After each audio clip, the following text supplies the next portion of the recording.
Police यंत्रणा म्हणून सुद्धा, अधिकारी म्हणून सुद्धा आम्हाला विचार करायला पाहिजे की माणसाला आत ढकलणं ही शिक्षा आहे. मला प्रश्न असा पडायचा, कोयते कुठली तरी फॅक्टरीत बनत असते. ऍब्सोल्युटली. म्हणजे हजारोच्या संख्येने पुणे शहरात कोयते कुठून येतात. जो समलैंगिक मुलगा आहे तो नॉर्मल आहे आयुष्यामध्ये. काही वेळा असं होतं की जसं आपण एखाद्याला मुलीच्या नावावरून चिडवतो ना, तसं जेलमध्ये एखाद्याला मुलाच्या नावावरून चिडवतो. असे 1-2 स्टेटमेंट मला वाचायला मिळाले. लोक बिंदास सांगायचे, हो माझं त्या मुलावर प्रेम होतं. फक्त 50 रुपयाचे बिडी काढीमध्ये साठी लोक समलैंगिक संबंधाला तयार झाले मी पाहिलेत. DSK सर हा एक चांगला माणूस आहे. गप्पा मारायचे, थोडे सुरुवातीच्या काळात रिझर्व होते. एकदा इव्हिनिंग वॉक करत होतो एकदा, मला म्हणाले की कितीही संकट येऊ म्हणले आयुष्यात, कितीही आभाळ फाटो, ते शिवण्यासाठी तर माझ्या तुम्हाला परमेश्वरने भलं मोठं दाबण दिले. मला त्याची काही चिंता नाही. त्या मराठीमध्ये एक बॉम्बे नावाचं पोरगा होता. त्याला बॉम्बे, त्याचं नाव काहीतरी वेगळं होतं. आणि ते पोराने टॉयलेटच्या वरती गज होते. रात्री 12:30-1ला त्यांनी त्या गजाला अडकवला होता स्वतःला आणि हळूहळू खाली घसरतो. येरवडा जेल दक्षिणोत्तर आहे, दक्षिणेला येरवडा जेलचा दरवाजा आहे. आणि हे एक कारण दिलं जातं की येरवडा जेलमध्ये भूत आहे. येरवडा जेलच्या पश्चिमाला एक टॉवर आहे, त्या टॉवरला प्रेस टॉवर म्हणतात. त्या प्रेस टॉवरवर कुणी एकटा ड्युटी करत नाही. त्या प्रेस टॉवरवर पौर्णिमा अमावस्येच्या दिवशी लोक काळजी घेतात. या 2 जेल कर्मचाऱ्यांनी जो भूताचा अनुभव घेतला भयानक. त्यावेळी ते कसाबचं भूत त्याच्या छातीवर 2 वेळा येऊन बसलो. आणि त्यावेळी दुसरा जो कर्मचारी आहे ज्यांनी त्याला वाचवलं आणि पुन्हा ते लेदरचा बेल्ट घालायला लावला, तो असं म्हणाला, तुला माहीत नाही वय इथून 100-150 फुटावर कसाबला गाडलाय. हाय, हॅलो, नमस्कार. मी अश्विनी. चित्रांगणच्या गप्पाष्टकमध्ये आपलं मनपूर्वक स्वागत आहे. मंडळी, बऱ्याचदा आपण अशा अधिकाऱ्यांना बघतो जे खाकीमध्ये असतात. तर या अधिकाऱ्यांसाठी तुरुंग ही काही नवीन गोष्ट नसते. रोजचाच त्यांच्या जगण्याचा भाग आहे म्हणूया आपण, किंवा त्यांच्या ओव्हरऑल कार्यालयीन कामकाजाचा भाग म्हणजे तुरुंग असतो. अधिकाऱ्याच्या अंगावर जेव्हा वर्दी असते आणि तुरुंगाच्या त्या उंबऱ्याच्या अलीकडे जेव्हा तो अधिकारी असतो, तेव्हाचं आयुष्य, तेव्हाचं जगणं, तेव्हाचं चित्र खूप वेगळं असतं. पण तोच अधिकारी जेव्हा तुरुंगाच्या त्या बाजूला, म्हणजेच अधिकाऱ्याच्या ऐवजी एक कैदी म्हणून तुरुंगाच्या त्या जगामध्ये जातो, तेव्हा मात्र आयुष्य बदललेलं असतं, जगणं बदललेलं असतं. तर मंडळी, आज माझ्यासोबत एक अशी व्यक्ती आहेत ज्यांनी तब्बल 1-2 नव्हे तर चक्क 14 महिने तुरुंगात काढलेले आहेत. आणि ते म्हणजे माजी IPS अधिकारी आणि ॲडव्होकेट रवींद्रनाथ पाटील. सर, तुमचं मनपूर्वक स्वागत आहे. नमस्कार, आभार मनपूर्वक. सर, पुढे जाऊच आपण. पण सगळ्यात आधी आम्ही काय करतो, तर आम्ही आमच्याकडे आलेल्या प्रेक्षकांना आवर्जून आर्ष पब्लिकेशनची काही पुस्तकं देतो. तर हे पहिलं पुस्तक आहे झुंज नावाचं, डॉक्टर सोनाली महाजन यांचं. आणि हे आहे कोरोना योद्ध्यांची संघर्ष गाथा. या अनुषंगाने हे पुस्तक आहे झुंज. तर प्लीज नक्की वाचा सर. अगदी नक्की वाचून फीडबॅक येईल. कारण तुम्ही स्वतः एक लेखक आहात, तुम्हाला माहिती आहे की एखाद्या लेखकासाठी आपण वाचकांनी दिलेला फीडबॅक किती महत्वाचा असतो ते. अगदी. आणि म्हणजे याच्यापेक्षा वाचकांनी दिलेल्या पावतीपेक्षा मोठी काही कुठलीच गोष्ट नाही कुठल्याही लेखकाची. अगदीच सर, अगदीच. आणि या सोबतीला अजून एक दुसरं पुस्तक आहे जे बिरज नावाचं पुस्तक आहे सर, यशवंत देशमुखांचं, अर्थात आर्ष पब्लिकेशनचं आहे. आणि हे पण आत्मचरित्र आहे. तर प्लीज नक्की. थँक्यू, मनपूर्वक आभार. येस, नक्की वाचीन आणि मी नक्की फीडबॅक देईन. नक्की. थँक्यू. तर पुन्हा एकदा तुमचं चित्रांगणमध्ये स्वागत करते सर मी. थँक्यू. आता येऊया मूळ विषयाकडे. पण तुम्ही तुरुंगरंग नावाचं पुस्तक लिहिलं सर, आणि तुमच्या तुरुंगातल्या त्या दिवसांबद्दल, तुमच्या त्या तिथल्या अनुभवांबद्दल तुम्ही लिहिलंय. तुम्हाला असं वाटत नाही का की तुरुंगामध्ये जाणाऱ्या व्यक्तीकडे किंवा एकूणच आपल्याकडे त्या यंत्रणेकडे बघायचा दृष्टिकोन सकारात्मक नाहीये तर तो नकारात्मक आहे? तुम्ही तुमच्या तिथे काढलेल्या दिवसांबद्दल ते पुस्तक लिहिले. तुम्ही त्या दिवसांना ग्लोरिफाय करताय का? नाही, असं नाही झालं. म्हणजे तुम्ही जो पहिला भाग मांडला ना की समाज नकारात्मक नजरेने बघतो, अगदी. आणि त्या भीतीपायी त्या यंत्रणेमधल्या ज्या काही चुकीच्या गोष्टी आहेत त्यांच्यावर पांघरून घातलं जातं. किंबहुना त्या यंत्रणेने गृहीत धरलंय की बाहेर जाणारा माणूस हा त्या दबावाखाली जाणार आहे की समाज माझ्याकडे कसा बघणार आहे. आणि त्यामुळे त्याला पूर्ण खात्री आहे की आज जे काही चाललंय ते बाहेर पोचूच शकत नाही. मला काय झालं, मला असं वाटलं की मी 360 अंशातून जेल व्यवस्था पाहिली. अगदी अगदी. म्हणजे मी पोलीस होतो, हो, काही काळ कैदी राहिलो आणि आता वकील आहे. म्हणजे मी आता ते तिन्ही अँगलनी ऑलमोस्ट. तर मला असं वाटलं की सामान्य माणूसाचा आवाज पोचू शकत नाही. ग्लोरीफाय काय, माझ्या मनात उलटा प्रश्न होता, माझ्या घरच्यांच्या मनात वेगळा प्रश्न होता की हे पुस्तक जर प्रकाशित झालं तर आता माझ्या नातवाला किंवा नातवांच्या नातवांनाही माहिती राहील की आमच्या घराण्यातला कोणतरी एक पुरुष होता की तो जेलमध्ये जाऊन आलाय. सो तुम्ही या पद्धतीने बघताय.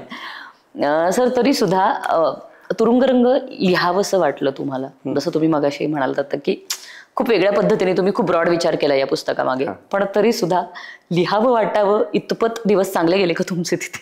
कारण तुरुंगातले दिवस कधी कुणाचं चांगले जात नाहीत. सो म्हणजे टू बी व्हेरी ऑनेस्ट, आता आपण खूप हसून बोलतोय, पण हे हसून बोलणे इतपत सहज सोपं नसणार आहे. I am sure about it. So please जरा त्याबद्दल. म्हणजे तुम्ही हसून बोलतोय म्हटल्यावर मला एक सुरेश भटांची एक गझल आहे, ती अशी की आता मजेने बोलतो भेटेल त्या दुःखासवे, आईनं तारुण्यात माझा चेहरा गंभीर होता. तर त्यामुळं आपण आतमध्ये असताना खूप भयान निवड काढली. किंबहुना मी जेव्हा माझ्या भावाला सांगायचो मुलाखती दरम्यान की मी आतमध्ये बसून पुस्तक लिहितोय, टिपणं काढतो, तुम्हाला ती माझ्या भावाची किंवा माझ्या बायकोची रिॲक्शन का असायची? बरंय म्हणे, त्यानिमित्ताने ना कुठंतरी त्याचं मन गुंतलेलं राहतंय. म्हणजे त्यांना मी पुस्तक लिहून काही फार मोठं करतोय किंवा करावं असं वाटत नव्हतं. त्यांना वाटत होतं की बरं आहे तू गुंतवत राहा. म्हणजे असतं ना की एखाद्या राक्षसाला काम दिलं तर ना की एकदा उपद्रवी काहीतरी कृत्य करत बसेल, त्यापेक्षा काहीतरी गुंतवतोय मग, बस एवढाच विचार होता. आता साधारण तुम्ही बाहेर आलेला आहात, आता त्या दिवसांकडे बघताना कसे बघताय? खरं सांगायचं झालं तर जेव्हा आत गेलो तेव्हा असं वाटलं होतं की सगळं संपलं आयुष्यातलं. म्हणजे एक मी असाही काळ अनुभवला आहे की जेव्हा मी 4,500 पानांच्या चार्जशीट कोर्टात घेऊन गेलोय इतरांच्या, आणि मला तेव्हा इतका उत्साह होता की मी 2-2 चार्जशीट एका हातात पकडल्यात आणि असा बॉडी बिल्डरच्या स्टाईलमध्ये गेलोय. तेव्हा काही आरोपी लाईनीत उभे होते. मला अजूनही आठवत, त्यातल्या एका आरोपीला माझ्या हातातली मी पाण्याची बाटली दिली होती पाणी पिण्यासाठी. आरोपी म्हणजे काही शत्रू नाही आपला ना शेवटी. त्या अवस्थेतून एक असा दिवस आला की जेव्हा जज समोर मी आरोपी म्हणून उभा होतो, मी खूप थरथरत होतो, स्वाभाविक आहे. तर त्यामुळे तेव्हा असं वाटलं सगळं संपलं. पण मला माहीत नाही काय घडलं किंवा माणसाच्या शरीरात कुठल्या जीन्स असतात किंवा ट्रिगर होतात. काही जीन्स ट्रिगर झाल्या, त्यातून हे पुस्तक लिहिलं आणि ते पुस्तक लोकांनी डोक्यावर घेतलं आणि कदाचित मी काहीच लपवून ठेवायचं नाही असं ठरवलं असल्यामुळे लोकांना आवडलं असावं कदाचित. मला असं वाटतं की कधी कधी असं वाटतं की आपण त्या काळाचे ऋणी आहोत का, कारण I have ended up being a better human being. म्हणजे मी तेवढा संवेदनशील नव्हतं जेवढा आज आहे. एक दुसरी गोष्ट अशी की काही म्हणा की त्या काळाने मला ओळख दिली हो. म्हणजे हे म्हणणं योग्य नाही, काय फार प्रतिष्ठेचं लक्षण नाही, परंतु मला जर आयुष्यात विचारलं की आयुष्यातला कुठला कालखंड आहे की ज्याच्याबद्दल तुला स्वतःचा अभिमान वाटेल, मला असं वाटतं की माणूस म्हणून त्या 14 महिन्यात मी जसं वागलो तो माझ्या दृष्टीने खूप अभिमानाचा कालखंड होता. सर अधिकारी म्हणूनही काही काळ तुम्ही या सगळ्या यंत्रणेमध्ये कार्यरत होता आणि कैदी म्हणून तुम्ही आतमध्ये गेला होता. काय नेमकं तुमचं भावविश्व होतं त्या काळात? कारण अधिकारी म्हणून तुम्ही अनेक गुन्हेगारांसोबत डील केलेलं असणार आहे, अनेक गोष्टींबाबत डील केलेलं असणार आहे, पण आता अगदी चित्र पालटले. म्हणजे तुम्ही त्या विरुद्ध दिशेला आहात. जसं मी सुरुवातीला म्हणाले की उंबऱ्याच्या अलीकडे आणि उंबऱ्याच्या पलीकडं जग खूप वेगळं आहे आणि ते वेगळ्या जगाचा तुम्ही अनुभव घेतला होता. तर तो एक्सपिरियन्स कसा होता? म्हणजे यापूर्वी जेव्हा अभयभंगांनी एक पुस्तक लिहिलं होतं माझं साक्षात्कारी हृदयरोग, त्यामध्ये अभयभंगाने असं लिहिलंय की जेव्हा मी स्वतः मला अटॅक आला होता आणि मी जेव्हा स्ट्रेचरवर झोपलो होतो तेव्हा डॉक्टर वरनं पाहत होते, मी खाली होतो. पूर्वी मला सवय होती की मी वरनं पाहायचो आणि तर हे सगळं उलथापालट झाली. आणि खरं सांगू का, ही उलथापालट झाल्यानंतर मला ते विश्व दिसायला लागलं की जे मला बघायची इच्छाच नव्हती कधी. मी असं नाही की मी कधी कैदी पाहिले नाहीत, मी असं नाही की कैद्यांना कधी, म्हणजे उदाहरणार्थ असं मी चेरलापल्ली जेलमध्ये असताना जेलमध्ये व्यायाम करणारे कैदी पाहिलेत, 4:30 वाजता लाईनीत उभं राहून जेवणारे कैदी पाहिले, त्यांचं तेच सपक जेवण मी पाहिले. मला त्याच्याबद्दल कधीच वाईट नाही वाटलं. म्हणजे कदाचित ती संवेदनशीलता माझ्यामध्ये नव्हती किंवा कदाचित हेच योग्य आहे, हे वर्षानुवर्ष शिकवलं गेलंय आणि त्याचा मी भाग आहे.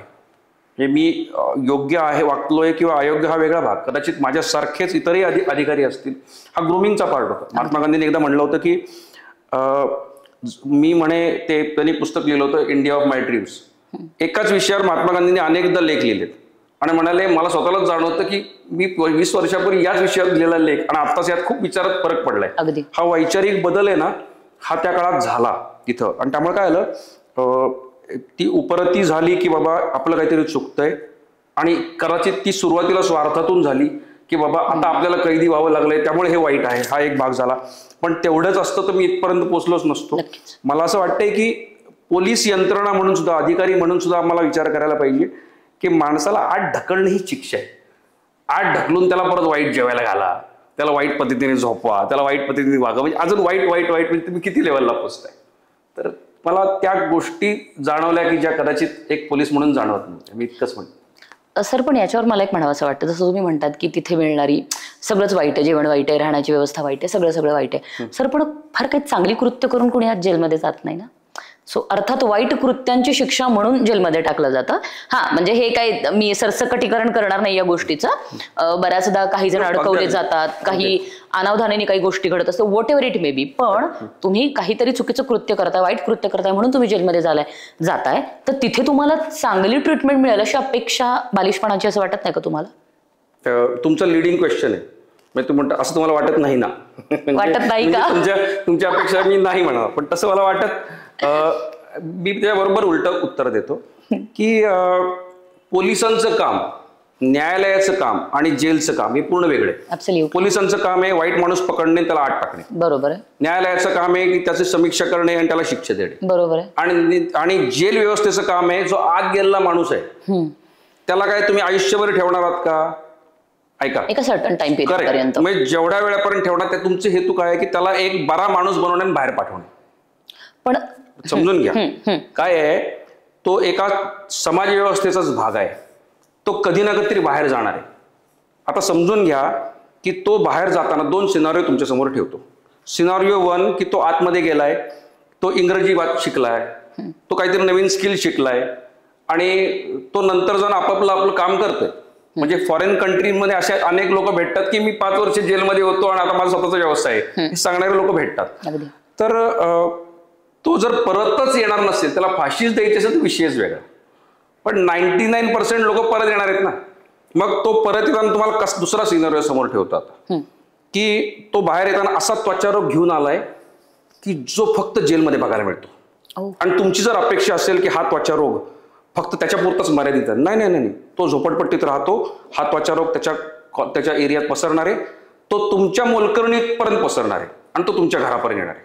म्हणजे कोरोना काळामध्ये तुम्हाला जेव्हा कळलं की धारावीत कोरोना झाला तर तो कंबाला हिलपर्यंत पोहोचू शकतो. अगदी अगदी बरोबर आहे. अगदी. तर मग हा मनुष्य जो रेअर केस मधले डिसीजेस घेऊन बाहेर येतोय, शारीरिक आजार हा छोटा प्रॉब्लेम आहे, तो इथला केमिकल लोचा घेऊन जो बाहेर येतो ना, लक्षात ठेवा, तुम्ही एका होतकरू माणसाला आतमध्ये दाबटून त्याला त्रास देऊन त्याला म्युटेशन करून त्याला तुम्ही एक सराईत गुन्हेगार म्हणून बाहेर पाठवताय.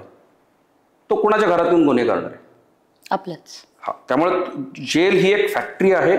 मला लक्षात एवढं झालं की पोलीस खात्याचं काम मॅनिफोल्ड वाढवण्याचं काम ही जेल व्यवस्था करते.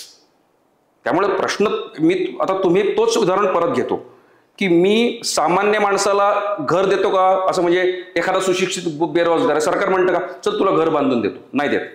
पण एखाद्या नक्षलवाद्यांनी सरेंडर केलं तर सरकार म्हणतं चल तुला घर बांधून देतो. का बरं? याचं कारण असं आहे की त्यांनी जर सरेंडर नाही केलं तर त्याची कॉस्ट किती आहे? तो 10 लोकांचा जीव घेईल. मी why I am incentivizing him is not because of kind of protecting him or giving him the benefit of the wrong things that he has done. मी त्याला इन्सेंटिव्हाइज यासाठी करतोय because I am selfish, I want to protect myself. Actually मी हाच मुद्दा मांडण्याचा प्रयत्न करतो की त्याच्या समस्या आणि तुमच्या समस्या एकत्र गुंतलेल्या आहेत. तुम्ही त्याला जेवढा त्रास देणार आहात तेवढं कधी ना कधी तो त्रास तुमच्या अंगावर येणार, तुमच्या मुळाशी येणार आहे. जे थोडक्यात जे पेरणार आहोत तिथे तेच परत बाहेर येणार. तर माझ्यासाठी पण खूप इंटरेस्टिंग आहे, कारण अधिकारी म्हणून काम केलंय, अधिकारी म्हणून सगळी यंत्रणा माहिती आहे, सगळं माहिती आहे, आणि पुन्हा तिथेच कैदी म्हणून राहावं लागलंय. सो तुमचा त्या सगळ्याच गोष्टीकडे बघायचे 2 दृष्टिकोन आहेत, एक अधिकारी म्हणून डेव्हलप झालेला आणि दुसरा तुम्ही तिथे प्रत्यक्ष अनुभव घेतल्यानंतरचा. तर माझा हा प्रश्न आहे सर पुढचा, की सामान्य व्यक्ती गुन्हेगारीकडे का वळत असेल एक अधिकारी म्हणून आणि तिथे तुम्ही राहिल्यानंतर? असे 2 उत्तर मला अपेक्षित आहेत सर याची. आणि मला प्रामाणिक उत्तर. मला असं वाटलं की आपण एखादी रॅगिंग चाललंय फर्स्ट इयर कॉलेजचं. नाही अजिबात नाही. मी सांगतो, पोलीस अधिकारी म्हणून मी गुन्हेगारीकडे कसं बघतो की बाबा अमुक हा मनुष्य या गँगशी संबंधित आहे, या माणसाचं हे इंटेन्शन होतं. ओके, म्हणजे मी पहिल्यांदा काय बघतो, ऍक्शनवर बघतो, ऍक्ट सिरियसवर बघतो आणि त्याचा मोटिव्ह बघतो, मेन सिरिया बघतो. म्हणजे त्यांनी कुठल्या उद्देशाने मारलं आणि त्यांनी काय केलं, एवढ्या 2 गोष्टीच्या पलीकडे मी जात नाही. एक अधिकारी म्हणून. हा, म्हणजे अधिकारी मला काय कळलं त्यांनी कोयत्यानी मारलं, का मारलं, कारण त्याची जुनी दंगीच होती. एवढं कोर्टात खूप झालं. मी जेव्हा कैदी म्हणून बघायला लागलो तेव्हा मला प्रश्न पडला की ही जी सगळी पोरं आहेत ती कुठल्या भागात राहतात. ही पुण्यातल्या झोपडपट्ट्यांमध्ये राहतात, SRA स्कीम मध्ये राहतात, ओटा स्कीम मध्ये राहतात. ती कुठल्या समाजाची आहेत? ती सगळी ती कैकाडी समाजाची आहेत, भिल्ल आहेत, बेरड आहेत, कंजार भाट आहेत. म्हणजे थोडक्यामध्ये एक पर्टिक्युलर समाजच का होतो. मग ती कुठली पोरं बनतात? तर जी आश्रम शाळेत जात आहेत, कॉर्पोरेशनच्या शाळेत शिकतायत, जिल्हा परिषद शाळेत शिकतायत. हा पर्स्पेक्टिव्ह पोलिसांना काय घेणे हो. ओके, त्यामुळे काय होलं, आम्हाला पोलिसाचं काम काय आहे, गुन्हा घडला, एक्सपोज फॅक्टर. म्हणजे मी what drive people to criminality हा विषय शक्यतो एक अकॅडमिक डिस्कशन सोडून पोलिसांच्या आयुष्यात येत नाही. पाट्या टाकू कामं फक्त. नो नो नो, मी असं म्हणत नाही पाट्या टाकू काम, ते त्यांचं काम करत असतील. परंतु मला असं वाटतं की हा जर पर्स्पेक्टिव्ह आला that makes me a better police officer. म्हणजे उदाहरण सांगायचं झालं तर मी जेलमध्ये बसून वाचायचो. म्हणजे जेलमध्ये ना पेपर वाचायला फार छंद असतो लोकांना. याचं कारण मोबाईल नसतात, टीव्ही आमच्याकडे 13 महिने नव्हता. त्यामुळे काय करायचो, आम्ही बराकीमध्ये ठरवून घ्यायचो की तू लोकमत घे, मी पुढारी घेतो, मी सकाळ, असं करत ना 7, 8, 10 पेपर आम्ही रोटेशननी वाचायचो. त्या पेपरमध्ये आम्ही क्राईमच्या बातम्या वाचायचो. म्हणजे काय, स्वतःची बातमी वाचायला भीती वाटते, दुसऱ्याच्या बातम्या किती वाचायचं बातम्या असतात. तर मग आम्ही वाचायचो आणि बातम्या वाचताना सारखा प्रश्न पडायचा मला, दर 3ऱ्या दिवशी कोयता घेऊन अटक. मला प्रश्न पडायचा दिवसाला एवढे कोयते बनतात कुठून. आणि मग तेव्हा मला प्रश्न पडला की बिहारमध्ये जेव्हा रणवीर सेना आणि जेव्हा ते नक्षल माओइझम चालायचा तेव्हा दर 3ऱ्या दिवशी कोणतरी गोळ्या घालायचं. आणि नंतर बातम्या यायला लागल्या की बिहार पोलिसांनी IBनी मिळून मुंगेरमध्ये ही शस्त्रास्त्रांची फॅक्टरी उद्ध्वस्त केली. ही त्यांनी मुळावर घाव घातला. आणि अचानक काय झालं की ते सगळा जंगलराज संपून गेला. आता 90% बिहारमधला जंगलराज संपला. मला प्रश्न असा पडायचा, हे कोयते कुठल्या तरी फॅक्टरीत बनत असतात, म्हणजे हजारोच्या संख्येने पुणे शहरात कोयते कुठून येतात, कुठून. मग हा जो पर्स्पेक्टिव्ह आहे हा मला आतमध्ये दिला मुळावर घाव घालण्याचा या गोष्टी. त्यामुळे कदाचित मला असं वाटतं आपलं पोलिसिंग चांगलं आहे का, चांगलं आहे. म्हणजे जे आत येतात त्यातले बरेचसे गुन्हेगार असतात, त्यामुळे पोलीस काही चुकीचं काम करतातच मी मला करायची गरज नाही, कारण मी त्या खात्यात राहिले. त्यामुळे मी तितका नतद्रष्ट नाही की आपल्याच खात्याला शिव्या घालीन. तर फक्त मला असं वाटतंय की आपण फांद्या का तोडतोय, गुन्ह्यापर्यंत पोहोचलोच नाही. मूळ तर फार लांब राहिलं. इतकंच माझं मत आहे त्या बाबतीत. कारण काय होतं, म्हणजे आत्ता इनिशियली तरी आम्ही बघतोय, म्हणजे जी अगदी ठळक करण्यासारखी गोष्ट आहे, मला वाटतं प्रेक्षकांना पण मी ही जाणीवपूर्वक सांगेन की वयवर्ष 14, 15, 16, 17, 18 ही या वयातली अगदी एवढीशी पोरं आपल्याला कोयता गँग, आमकी गँग, तमकी गँग, तलवारी घेऊन दिसतात, कोयते घेऊन दिसतात, चाकू, बंदूक. अरे चाललंय काय, म्हणजे हे जेन्युअनली खूप वाईट आहे. एक समाज म्हणून आपण कुठल्या पद्धतीने किती अधोगतीला चाललोय, आणि समाज म्हणून प्रत्येकाचं, म्हणजे एक व्यक्ती म्हणून तुमचं, एक पत्रकार म्हणून माझं, प्रेक्षक म्हणून आजूबाजूला, कारण आपण सगळेच समाजाचा घटक आहोत, समाजाचा भाग आहोत. आपल्या सगळ्यांची एक नैतिक जबाबदारी सुद्धा आहे की याच्यामध्ये आपण काय पद्धतीने गोष्टींना डील करतोय किंवा काय पद्धतीने आपण लोकांशी डील करतोय. कारण जसं पुन्हा मी तुमच्या त्या मुद्द्यावर येईल की जे पेरतोय आपण तेच उगवतोय, तर खरंच आपण काय पेरतो याकडे पण आपण थोडंसं लक्ष द्यायला हवंय.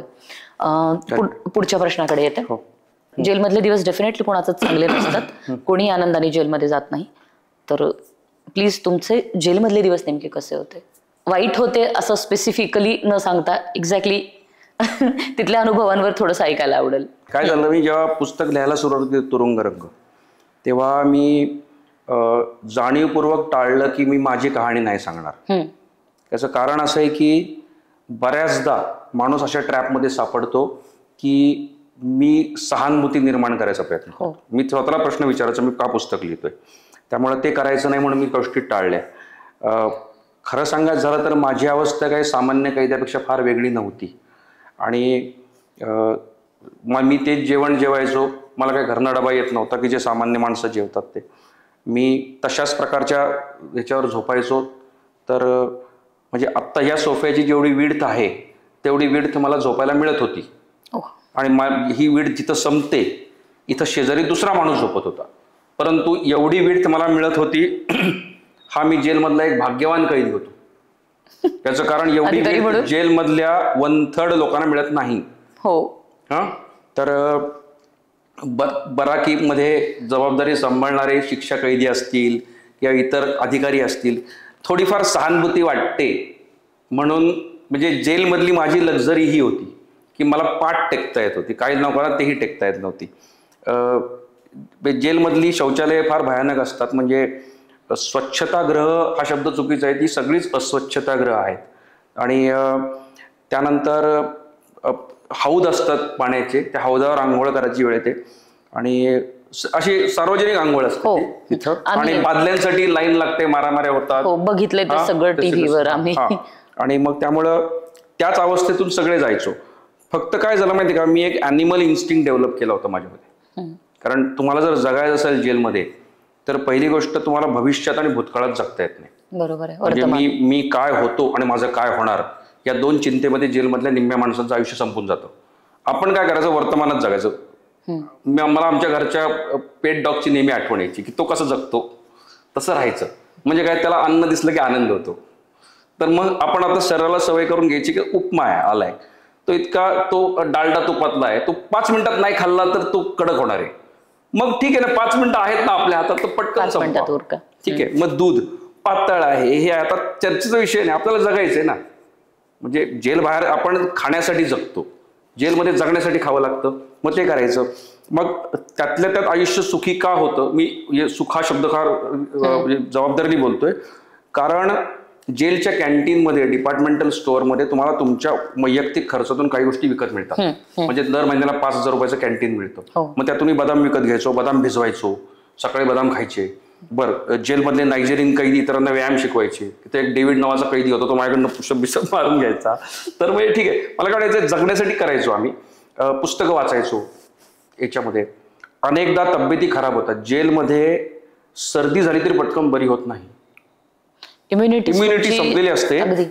मला खोकला झाला तर तो इतका वाढला की मला नेब्युलायझरची ट्रीटमेंट घ्यावी लागली जेलमध्ये. तर त्यामुळे ह्या गोष्टी होतात. बऱ्याच सामान्य कैद्यांना तर तेही फॅसिलिटी मिळत नाहीत. आपल्याला काय होतं की ठीक आहे बाबा, अधिकारी ओळखतात, अरे कुणाला तरी सहानुभूती वाटते म्हणून कधीतरी मदत होते, तेवढ्या गोष्टींनी व्हायची सगळी गोष्ट. पण अदरवाईज म्हणलात तर आयुष्य खडतर होतं. सर, पण तिथे खूप किस्से, म्हणजे मला अजून आठवतं, मी लहान असताना उंबरठा नावाचा सिनेमा बघितला होता मी. म्हणजे तर ह्याच्यावर येते, तर उंबरठा नावाचा स्मिता पाटीलचा सिनेमा आहे, जो आपल्या जब्बार पाटीलांनी दिग्दर्शित केलेला आहे. त्याच्यामध्ये पहिल्यांदा मला समलैंगिक संबंधांबद्दल ते खूप प्रतिकात्मक पद्धतीने दाखवले, खूप सिम्बॉलिक दाखवले त्या सिनेमामध्ये. इथे असं म्हटलं जातं की समलैंगिक संबंध खूप मोठ्या प्रमाणात जेलमध्ये चालतात. Does it have any sense? I mean, खरंच असं असतं का? अगदी खरं. म्हणजे त्यात लाजण्यासारखं काही नाही, लपवण्यासारखं काही नाही. मी जे काही पुस्तकात लिहिलंय किंवा जे काही मी समोर पाहिलंय, इतरांकडून ऐकलंय, ते सुरुवातीच्या काळात खूप अंगावर येणार होतं, भीतीदायक होतं. साहजिक आहे. म्हणजे सुरुवातीला जेव्हा एक किस्सा बघितला होता आम्ही, तेव्हा मला कित्येक दिवस झोप यायची नाही, शॉक होता. परंतु काय झालं, नंतर नंतर सवय लागली. कारण आसपास हे कॉमन आहे. बरं, जो समलैंगिक मुलगा आहे तो नॉर्मल आहे आयुष्यामध्ये, तो आपल्याशी गप्पा मारतो, तो आपला मित्र आहे आणि त्याला खूप प्रेमात घेतलं, तो स्वतःच्या आयुष्याच्या स्टोऱ्या सांगतोय. आणि काही वेळा असं होतं की जसं आपण एखाद्याला मुलीच्या नावावरून चिडवतो ना, तसं जेलमध्ये एखाद्याला मुलाच्या नावावरून चिडवतात. मग ते नॉर्मल चालतं तिथं. आणि लोक इमोशनल होतात का? होतात. म्हणजे माझ्या पुस्तकामध्ये मी एक स्टोरी लिहिली आहे, पोपट्या आणि मोदी, ओके, नावाच्या 2 लोकांची. तर हे त्यांची ऍक्च्युअल नावं वेगळी होती. ही दोन्ही मुलं सराईत चोर होते, बुरटे चोर. त्यातला एक जो होता तो दिल्ली मधल्या तिहार जेलमध्ये राहत होता. आणि तिहार जेलमध्ये आसपास पाहून, म्हणजे बघा, कधी कधी संगतीमधून पण लोकांना समलैंगिकतेची इच्छा निर्माण होते. आता हे पचायला कठीण आहे, पण हे होतं. आणि त्यामुळे काय झालं, मला जेलमध्ये जाण्याआधी माझा गैरसमज होता की हे सगळं ना कुणीतरी कुणावर जबरदस्ती करत असेल किंवा जुने कैदी नवीन कैद्यांवर अत्याचार करत असतील. असं काहीच नाही हो. इथं जोड्या जमतात, लोक प्रेमळ करतात. म्हणजे गंमत अशी, ती एक स्टोरी लिहिली पुस्तकामध्ये की एका कैद्याचं एका हिजड्याबरोबर प्रेम जमलं आणि तो कैदी त्या हिजड्याला चिठ्ठी द्यायचा की आज दुपारी आपण बाथरूम पाशी भेटू. आणि एक दिवस ती चिठ्ठी साहेबाच्या हातात पडली, तर साहेबांनी डोक्याला हात मारला, काय करावं म्हणजे. तर त्यामुळं मी एक, आणि जेलमध्ये ना असे काही कामगार आहेत की ज्यांना काम दिलं जातं की भांडणं झाली किंवा कोणी गैरवर्तन केलं तर त्यांचे स्टेटमेंट रेकॉर्ड होतात. अच्छा. अशी 1-2 स्टेटमेंट मला वाचायला मिळाली. लोक बिंदास सांगायचे, हो माझं त्या मुलावर प्रेम होतं, आम्ही तरी भेटलो, आता काय करावं. बरं, आता तुम्ही थोडा वेगळा विचार करा. हेच जर आपण 10-15 वर्षापूर्वी डिस्कस केलं असतं तर तो भयंकर लैंगिक अपराध होता. आता सुप्रीम कोर्ट म्हणतं की सहमतीनं केलेले समलैंगिक संबंध हा अपराध नाहीच आहे, त्यामुळे तो जेल नियमांचा भंग आहे, तुम्ही त्याला काय करणार आता. त्यामुळे त्या गोष्टी आहेत आणि आपल्या अपेक्षापेक्षा जास्त नॉर्मल आहेत तिथं. सर म्हणजे same situation about female jail ना, म्हणजे तिथे पण साधारण की त्या माझ्या परिचित 2-3 कैदी असे होते की ज्यांच्या बायकाही जेलमध्ये होत्या. ओके. आणि त्या बायकांची आणि नवऱ्यांची काय व्हायचं, उदाहरणार्थ येरवडा फिमेल प्रिझन आणि येरवडा जेल या दोघांमध्ये मुलाखत कशी घ्यायची, दर रविवारी VC द्वारे ते एकमेकाला भेटू शकतात. मग ते नवरा बायको गप्पा मारायचे, त्या बायको नवऱ्याला सांगायची की आमच्या इथं असं चालतं. त्यामुळे काय होते का, आम्ही हसायचो. जे काय होतं आफ्टर पर्टिक्युलर पॉइंट, मी जेलमध्ये आहे, माझ्यावर आरोप आहे, मला शिक्षा लागू शकते, हे ठीक आहे, पण मला हसायला बंदी थोडीच आहे. तर त्यामुळे काय होतं की तिथेही खूप गॉसिपिंग चालायचं. अरे वा, येणार आहे, गॉसिपवर पण येणार आहे खरं तर वेगवेगळ्या विषयांवरच्या. सो तर असं व्हायचं. त्यामुळे तिथंही मानायला जागा आहे. मी असं ऐकलं की सुधा भारद्वाजांनी एक पुस्तक लिहिलं, फाशी यार्ड म्हणून, आणि त्या पुस्तकामध्ये पण महिला कैद्यांमधल्या समलैंगिक संबंधांचा उल्लेख केलेला आहे त्यांनी. अच्छा. सर बेसिकली काय होतं की तुरुंग आणि सामान्य माणसाचं जगणं यातलं आयुष्य, आता या दोन्हीचा एक्सपिरियन्स तुम्ही केलाय. एक वेल टू डू, एक अत्यंत प्रतिष्ठित IPS ऑफिसर, आणि त्याच्यानंतर मग ते सोडून मधला काळ, मग अचानक जेल आणि हे सगळं. तर सामान्य व्यक्तींचं आयुष्य आणि तुरुंगातलं आयुष्य यात तो डिफरन्स कसा पोर्ट्रे कराल तुम्ही? सामान्य माणसाच्या आयुष्यातलं फ्रीडम काढून घेतलं ना की जेलचं आयुष्य सुरू होतं. तुम्ही जेल बाहेर अशी अनेक माणसं पाहतो मी की उदाहरणार्थ MPSC करणारी पोरं आहेत, ती येतात पुण्यामध्ये येऊन राहतात, फर्ग्युसन रोडला कुठेतरी हॉस्टेल किंवा सदाशिव पेठेमध्ये. ते 8-10 वर्ष त्या खोलीमध्ये येऊन अभ्यास करतात. बरं, त्यांना लग्न करायची इच्छा असते, लग्न करू शकत नाहीत कारण करिअर नाही. बरं, त्यांना MPSC सोडून दुसऱ्या ठिकाणी जायचं, ते करू शकत नाही. मला असं वाटतं की ते पण एका आघोषित तुरुंगात असतात. ओके. म्हणजे आपण काही वेळा कैद्यांची गज दिसतात, हे गज दिसत नाही, त्यामुळे अदृश्य गज आहेत. मला असं वाटतं की ज्याच्या आयुष्यात अदृश्य गज नाहीत तो फ्री सामान्य माणूस आहे. ओके. मला आतमध्ये असताना असं वाटायचं की हे 7,000 कैदी तरी दिसतात तरी, पण जेल बाहेर असे अनेक सामान्य माणसं आहेत की ज्याच्यामध्ये तो गज आहे.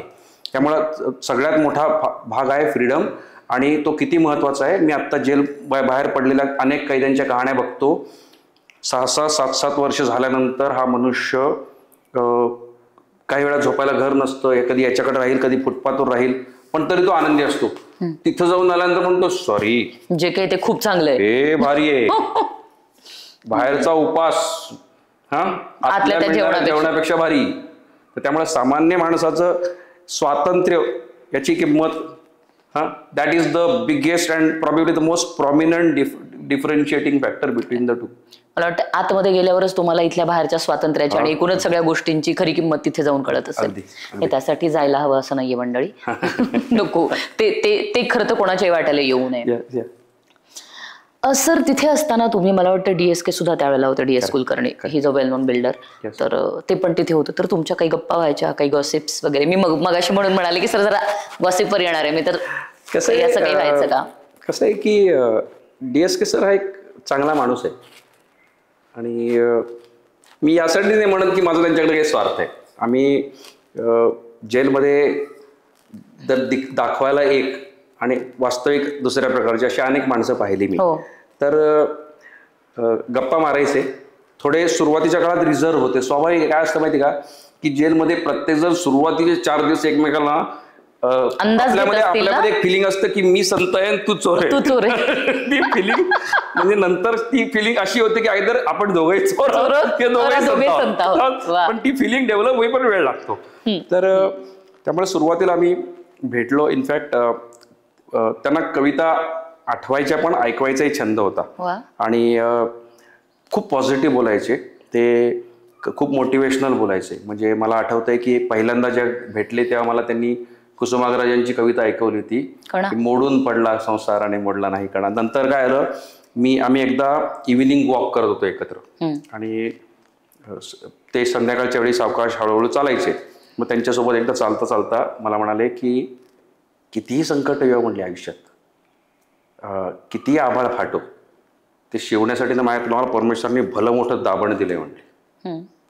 मला त्याची काही चिंता नाही, पण काही वेळा असा सकारात्मक दृष्टिकोन एक्सप्रेस करणं महत्वाचं असतं. Very true, very true. म्हणजे कदाचित जेल बाहेर आल्यानंतर ते इतके उत्कटपणे मांडत नसतील, जेलमध्ये ती गरज आहे. अगदी स्वतःलाच समजावून सांगण्याची सतत. त्यामुळं मला, आणि दुसरी गोष्ट असते ना की जेलमध्ये बाहेरून कोणी मोटिवेशन आणू शकत नाही. मग त्यांनी मला मोटिवेट करायचं आणि मी त्यांना करायचं. हे जर झालं तर दोन्ही माणसं जगतात तिथं. तर त्यामुळे प्रश्नच नाही. आम्ही खूप चांगल्या गप्पा मारायचो, वेगवेगळे अनुभव सांगायचे ते. आणि जेलमध्ये पुन्हा एक जगण्याचा आणखी एक मार्ग, आयुष्यातल्या आनंदी घटना आठवायच्या. अच्छा. हे नाही आठवायचं की मला शाळेत असताना कसा मार पडला होता, हे आठवायचं की शाळेत असताना मला पुरस्कार मिळाला तर 4 दिवस बरं वाटतं. तसं मला ते ऐकवायचे की माझा नितीन गडकरींच्या हस्ते सत्कार झाला होता, मग त्यावेळेस असं होतं. मग याही गोष्टी एकमेकाला मोटिवेट करत राहतात. सही. म्हणजे या अनुषंगाने मला मेंटल हेल्थ बद्दल थोडंसं बोलायला आवडेल, कारण याबद्दलही तुम्ही अनेक ठिकाणी बोलले आणि पुन्हा मी तो प्रश्न विचारते, पण मला याचं महत्व माहिती आहे मेंटल हेल्थचं, त्यामुळे मी पुन्हा एकदा तो प्रश्न अधोरेखित करेन. सर, तिथे तुमचं मेंटल हेल्थ, कारण हे बघा जसं म्हणतोय आपण मगाशी की तिथे अगदी सगळ्या स्तरामधले कैदी आहेत, हायली क्वालिफाईड आहेत, कोणी अगदीच अशिक्षित लोक आहेत, प्रत्येक स्तरातले म्हणजे आर्थिक सामाजिक सगळ्या वर्गातली लोक तिथे कैदी म्हणून असतात. सो प्रत्येकाला मेंटल हेल्थचं महत्व माहिती आहे, किंवा मेंटल हेल्थ असतं काय हे सुद्धा लोकांना तिथे माहित नसतं. पण तिथे असताना मेंटल हेल्थ व्यवस्थित राहावी म्हणून जेल प्रशासन काही करतं का, किंवा ओव्हरऑल कैदी एकमेकांचं, ज्यांना ऍटलिस्ट याबाबत काही जे सजग आहेत किंवा सज्ञान आहेत, तर ते लोक काय करत असतील किंवा काय केलं असं म्हणेन मी. खरं म्हणजे कैद्यांच्या बाबतीत सांगायचं झालं तर प्रत्येक कैदीना स्वतःच्याच विवंचनेत अडकलेला आहे. म्हणजे तो त्यांनी दुसऱ्याचं मेंटल हेल्थ ठीक करणं ही पुढची गोष्ट झाली. म्हणजे एकदा मला आठवतंय की एखाद्या कैद्याने आत्महत्या केली तर जेलर मला म्हणाले की तुमचं लोक ऐकतील तर तुम्ही जरा थोडे बाकीचे कैदी डिप्रेशन मध्ये आहेत, तर तुम्ही, त्यामुळे माझ्या बाराकीत भाषण केलं होतं स्टाईल मध्ये. तर हे इथपर्यंत छोटे एपिसोड ठीक आहेत. किंवा कैद्यांना चांगल्या उपक्रमात एंगेज करायचं असेल, ओम शांतीचे वर्ग चालतात, काही लोक जातात, बाराकीमध्ये चेस उपलब्ध करून दिलेत, मग तुम्ही असं डोकं विचार करून खराब करण्यापेक्षा चेस खेळा, हे करतात लोक. परंतु असा ऑर्गनाइज एफोर्ट जो आहे, कारण लक्षात ठेवा स्वातंत्र्य गमावल्यानंतर तुम्ही दररोज तेवढ्याच 5 foot by 5 foot 10 foot by 10 फूट विश्वामध्ये वर्षानुवर्ष राहत असाल तर तुम्ही विचार करू शकता की किती मेंटल हेल्थ प्रॉब्लेम आहे. त्याच्या प्रपोर्शनेट मध्ये जर बघितलं तर 1-2% सुद्धा प्रयत्न होत नाहीत. बरं, दुसरी गोष्ट अशी, मला वाटत नाही की कैद्यांना गोळ्या खाऊ घालणं हा उपाय आहे. मी तर त्याच्या पुढच्या गोष्टी बोलतो की समजा 7,000-7,500 कैदी येरवडा जेलमध्ये होते, 300 कैद्यांना गोळ्या चालू होत्या मेंटल हेल्थच्या. ओके, पण मानसोपचाराची गरज त्या कैद्यांना होती, त्या कैद्यांनाही होती, थोडा बदल करतो, जे गोळ्या खात नव्हते. म्हणजे उदाहरणार्थ एखादा कैदी गँगवॉरशी संबंधित आहे, त्याच्या डोक्यात एवढंच आहे की बाहेर गेल्यानंतर ना याला ठोकायचं त्याला ठोकायचं आहे. Is it a mental health problem? Absolutely. याचं कारण असं आहे की अँगर management is a mental health issue. True. वासनेवर नियंत्रण हा मेंटल हेल्थ इश्यू. मला असं वाटतं की जे भगवद्गीतेत म्हणतात कामय हा एषा, क्रोध हा एषा, रजोगुण समुद्भवा, तर हे जे 2 विकार आहेत हे सामान्य माणसाच्या, बघाचा प्रश्न सामान्य आहे त्यामध्ये फरक काय. सामान्य माणसाला हे संस्कारातून कळतं कसं नियंत्रण करावं, त्यांना कळत नाही. मग मला असं वाटलं की सर्वात मोठा मेंटल हेल्थचा जो घटक आहे तो आहे समुपदेशन. आणि समुपदेशन मल्टी मॉडल व्हायला पाहिजे, ऑर्गनाइज्ड व्हायला पाहिजे, आणि त्या गोष्टी होत नाहीत. म्हणजे 1942च्या स्वातंत्र्य लढ्यामध्ये साने गुरुजी येरवडा जेलमध्ये तुरुंगात होते. ते हॉस्पिटल विभागाच्या पहिल्या बराकीत राहायला होते, आणि तिथल्या पडवीमध्ये साने गुरुजी तिथल्या कैद्यांसाठी शाळा चालवायची. त्यांनी इमॅजिन, त्या मोठी माणसं उगाच मोठी नाही होतो, तर ती शाळा चालवायची. मला सांगा आजच्या घडीला येरवडा जेलमध्ये किती कुठले वर्ग चालतात? म्हणजे मी एका वर्गाला जाऊन बसलो, 2 दिवस बसलो, मला तिसऱ्या दिवशी काढून टाकलं. का नाही म्हणले अंडर ट्रायल अलाउड नाहीत. अहो 6,700 कैद्यांपैकी 5,500 अंडर ट्रायल आहेत. शिक्षा लागलेल्या बंदी 1200 आहेत. अंडर ट्रायलचं वय किती? 18, 19, 20. मी त्यातल्यात म्हातारा. हा शिक्षा लागलेल्या कैद्याचं वय किती? 45, 50, 60. तुम्ही 60 वर्षाच्या पोराला जाऊन बसवताय आणि 20 वर्षाच्या पोराला बाहेर काढताय. म्हणजे काय होतंय, मला असं वाटतंय चांगली वैचारिक गुंतवणूक करण्यासाठी. बरं, अजून एक महत्त्वाचा मुद्दा, शेवटचा पार्ट आहे मेंटल हेल्थ मधला बुक. मला असं वाटतं पुस्तकं जी आहे ना, मानसिक स्थैर्य देण्यासाठी फार मोठा रोल प्ले करतात. दुर्दैवानं जेलची लायब्ररी आहे त्या अंडर ट्रायलला खुली नाही. अरे शिक्षा बंधना मिळते, अंडर ट्रायलला म्हणतात अर्ज द्या. मी अर्ज दिलाय आणि काय लिहिलं माहिती का, मला पुस्तकांची खूप आवड आहे आणि लहानपणापासून मी पुस्तकं वाचतो, तरी मला पुस्तक वाचण्यात परवानगी, तुरुंग अधिकाऱ्यांकडे जायचं, सही द्या. अरे काय टाइमपास चाललाय, सरळ म्हणा ना. नाहीतरी लायब्ररीची तुम्ही कैद्यांसाठीच उभारली ना, बाहेरच्या रस्त्यावरच्या लोकांना तर काय नाही तुम्ही पासेस दिले. मग कैद्यांसाठी जर लायब्ररी उभारली तर हे अर्ज देण्याचे प्रकार काय आहेत? राऊंडला का उभं करतात? मग त्यामुळे काय व्हायचं माहिती का, जाऊ दे मरू दे, कशाला थांबूया, हा जा की म्हणायचं तिथं. त्यामुळे काय होतं, आता काही जेलमध्ये मला असं कळलं की महाराष्ट्रातला एक जेल बहुतेक कोल्हापूर असावा, त्या जेलमध्ये ना दर आठवड्याला लायब्ररीच बाराकीत येते. म्हणजे लायब्ररीची पुस्तकं आणतात 30, 40, 50. दर रविवारी पुस्तकं वाटतात. मग अशा प्रकारचे जे प्रयोग चांगल्या ठिकाणी जे चालत असतील ते रिप्लिकेट व्हायला पाहिजे. ऍक्च्युली असं ते व्हायला. सर मगाशी तुम्ही म्हणालात तर मेंटल हेल्थ बद्दल जेव्हा आपण बोलत होतो की खूप काय लेवलचं फ्रस्ट्रेशन येत असेल लोकांना, काय डिप्रेशन मध्ये लोक जात असतील. सर मग सुसायडल अटेम्प्ट किंवा असं घडतं तिथे? अटेम्प्टही होतात, सुसाईडही होतात आणि पुन्हा पुन्हा त्या घटना आठवल्या की खूप मानसिक त्रासही होतो. साहजिक आहे. माझ्या बाराकीमध्ये एक बॉम्बे नावाचा पोरगा होता. त्याला बॉम्बे, त्याचं नाव काहीतरी वेगळं होतं, पण मुंबईचं पोरगा होतं म्हणून त्याला बॉम्बे म्हणायचं. आणि ते पोराने टॉयलेटच्या वरती गज होते, रात्री 12:30-1ला त्यांनी त्या गजाला अडकवला होता स्वतःला आणि हळूहळू खाली घसरत होतं. आणि मी झोपलेलो होतो, कोणीतरी ओरडलं आणि कोणीतरी ओरडल्यानंतर दचकून जेव्हा जाग झालं तेव्हा मी समोर पाहिलं, फास अडकवलाय. काय माहिती का, थिअरीत खूप ऐकले. बरोबर. म्हणजे मी पोस्टमॉर्टम पण पाहिले तशा काही अशा व्यक्तींचे. पण आपल्या समोर घटना घडतीये ती खूप डिस्टर्बिंग असते. साहजिक. आणि अशा घटना घडतात. मी एक कैदी साधारण 10-20 फूट वडाच्या झाडावर लटकलेला पाहिलाय. गेलेला होता तो. 1-2 फसलेल्या आत्महत्या पाहिल्यात. अक्षरशः पहिल्या मजल्यावर एका कैदीने अशी उडी मारली होती खाली आणि त्यानंतर विवळत त्या कैद्याला जेव्हा उचलून घेत होते असं थरकाप होता अंगाचा. आणि आपण कितीही पॉझिटिव्ह असलो, आपण कितीही मेडिटेशन करत असलो, काय असलो, त्या दिवशी माणूस नॉर्मल राहू शकत नाही. त्या दिवशी माणूस डिस्टर्ब असतो.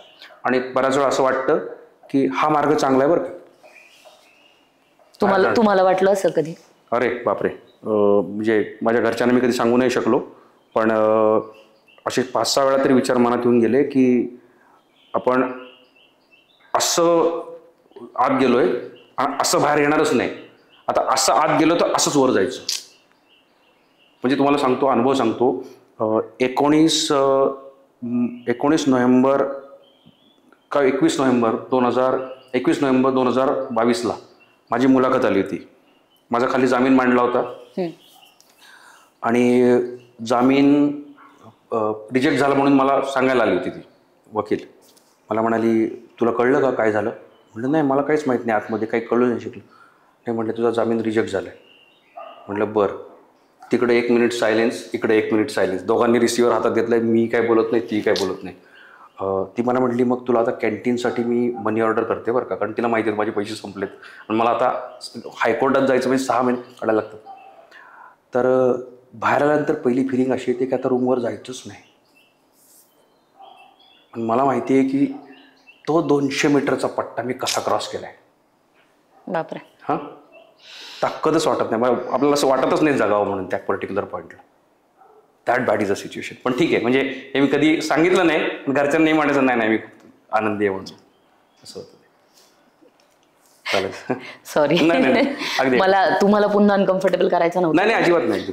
पण जेन्युनली मला क्युरिओसिटी नाही म्हणणार मी, पण असं होतं की ती फेज येते प्रत्येकाच्या आयुष्यात आणि तुम्ही साधारण थोडा नव्हे 14 महिन्यांचा काळ तिथे घातलाय.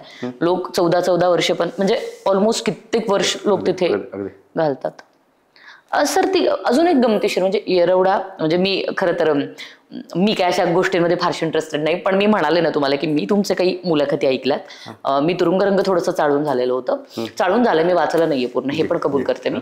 तर या सगळ्यामध्ये येरवडा एक हॉन्टेड प्लेस आहे, ज्याला आपण भूताटकी झालेली जागा असं म्हणू शकतो. तर काइंड ऑफ असं काहीतरी आहे. सो तुम्हाला सगळे अनुभव आले का हो? नाही, मला काय झालं माहिती का, लोकांनी खूप वेळा अनुभव द्यायचा प्रयत्न केला. अनुभव द्यायचा, आसपास असे अनुभवी लोक होते. भाव करून वगैरे कोणी आलं नाही ना? इतकंही नाही, पण आपल्या आसपास असे अनेक लोक आहेत की जे सांगतायत मी हे असं अनुभवलंय. ओके, म्हणजे एक जेल कर्मचारी येतो, माझ्यासमोर गोष्ट म्हणतो, मी तिकडं टिळक सेपरेटमध्ये पलीकडे यार्डावर होतो, रात्रीच्या वेळेस झोपलो होतो आणि अंगावर धपकन धावत होतो माझ्या. मग काय आलं, त्याच्यानंतर पुढच्या रात्री झोपावता आपल्याला फिलिंग येते की आपलं कोणी म्हणजे आपण म्हणतो की मी घाबरलो नाही, पण कुठेतरी सबकॉन्शियस माइंड मध्ये आपल्या ते राहतं. मी तर म्हणतो की आपण खरंच अंधश्रद्धा निर्मूलनवाले आहोत की नाही याच्यात टेस्ट करायला 2-4 दिवस राहून यावं. की कारण काय होतं अशा लोकांमध्ये मी घाबरत नाही का, त्याचं कारण आमच्याकडे 2 जण जी होते, एक त्या हडपसरचे एका टोळीतले, तो मला स्वतः कहाणी सांगायचा आणि तो सांगताना त्याचा हात थरथरायचा. म्हणजे त्याला ती आयुष्यातली कहाणी खरी वाटली होती. आणि अशा काही गोष्टी होत्या. उदाहरणार्थ एक जण मला कैदी सांगायचा की माझ्या ना पायात तीळ आहे म्हणे. म्हणलं डाव्या पायात जर तीळ असेल तर भूत दिसतात.